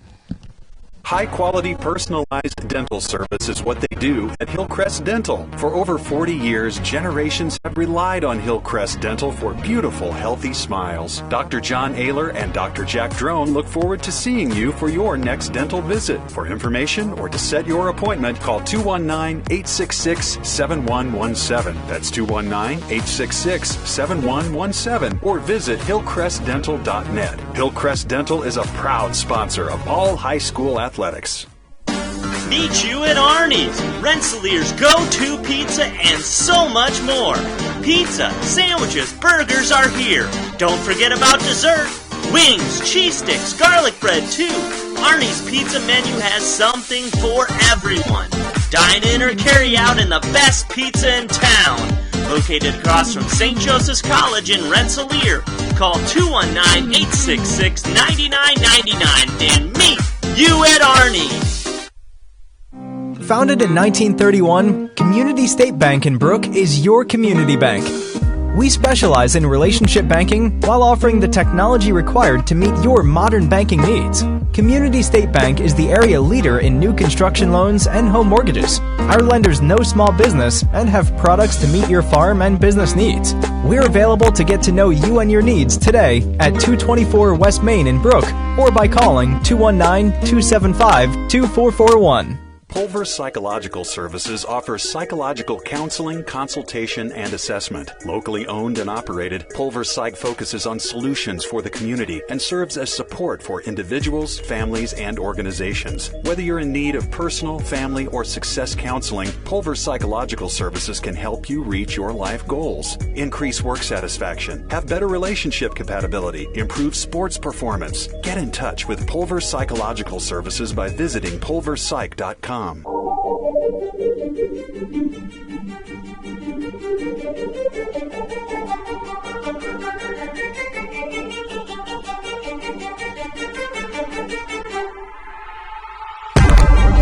right, back to wrap things up. Billy, always entertaining when we have all the coaches come in. It's good to see them after a week off, and they're always very honest and open with us. You know what They don't beat around the bush. They are. They tell us what they're thinking. You know what? So far, too, Bob, it's been a pretty encouraging start to this. Both girls and boys, pretty much so. I mean, there's a couple teams that are struggling, especially on the girls' side. But for the most part, I see some teams that are, really setting themselves up for good seasons, good things to come. Especially, the Rensselaer Bomber boys, man. Really encouraged after winning the sectional last year to come back and start so strong. Yeah, that's fun. I hope this, sickness, sometimes that can maybe derail you and, throw you back a couple, 2-3 weeks in your progress. But I don't know. They got a good coach, that's for sure, and it's fun here for us. All right, real quick, our lineup next week. Next Wednesday we'll be right here at Arnie's for the Coach's Cage. 6 o'clock Central Time. Next Thursday, this could be a good game. The battle for Newton County on the girls' side. Both teams haven't won a game yet, so that could be an entertaining game. It could be very well. It's going to be hard fought no matter. Yes, it is. I hope they both come in with wins by then. But if not, somebody's going to get one that night. And then the next night, it's always a blast to come back to Rensselaer and to live stream the Bombers and North White. Matt went through Sipkema from the North White Vikings, went through a season where he had all seniors playing. And it's great that year, and they won a sectional championship, as did Rensselaer. But they graduated all their guys, so he's got experienced guys back that don't have it, or he's got upperclassmen back that don't have any experience. Don't have varsity experience, yep. So that's our lineup for next week. They got to learn as they go, don't they? That's right, they do. Yeah. All right, I'd like to thank all the sponsors, and especially Arnie's here for hosting us. Scotty Miller, couldn't do without him. He does a great job back and behind the scenes there. Yes, indeed. And Billy, we'll see you next week, okay? Looking forward to it, Bob. For my partners, Scotty Miller and Bill Kay, Bob Kurtz from Arnie's. So long, everybody.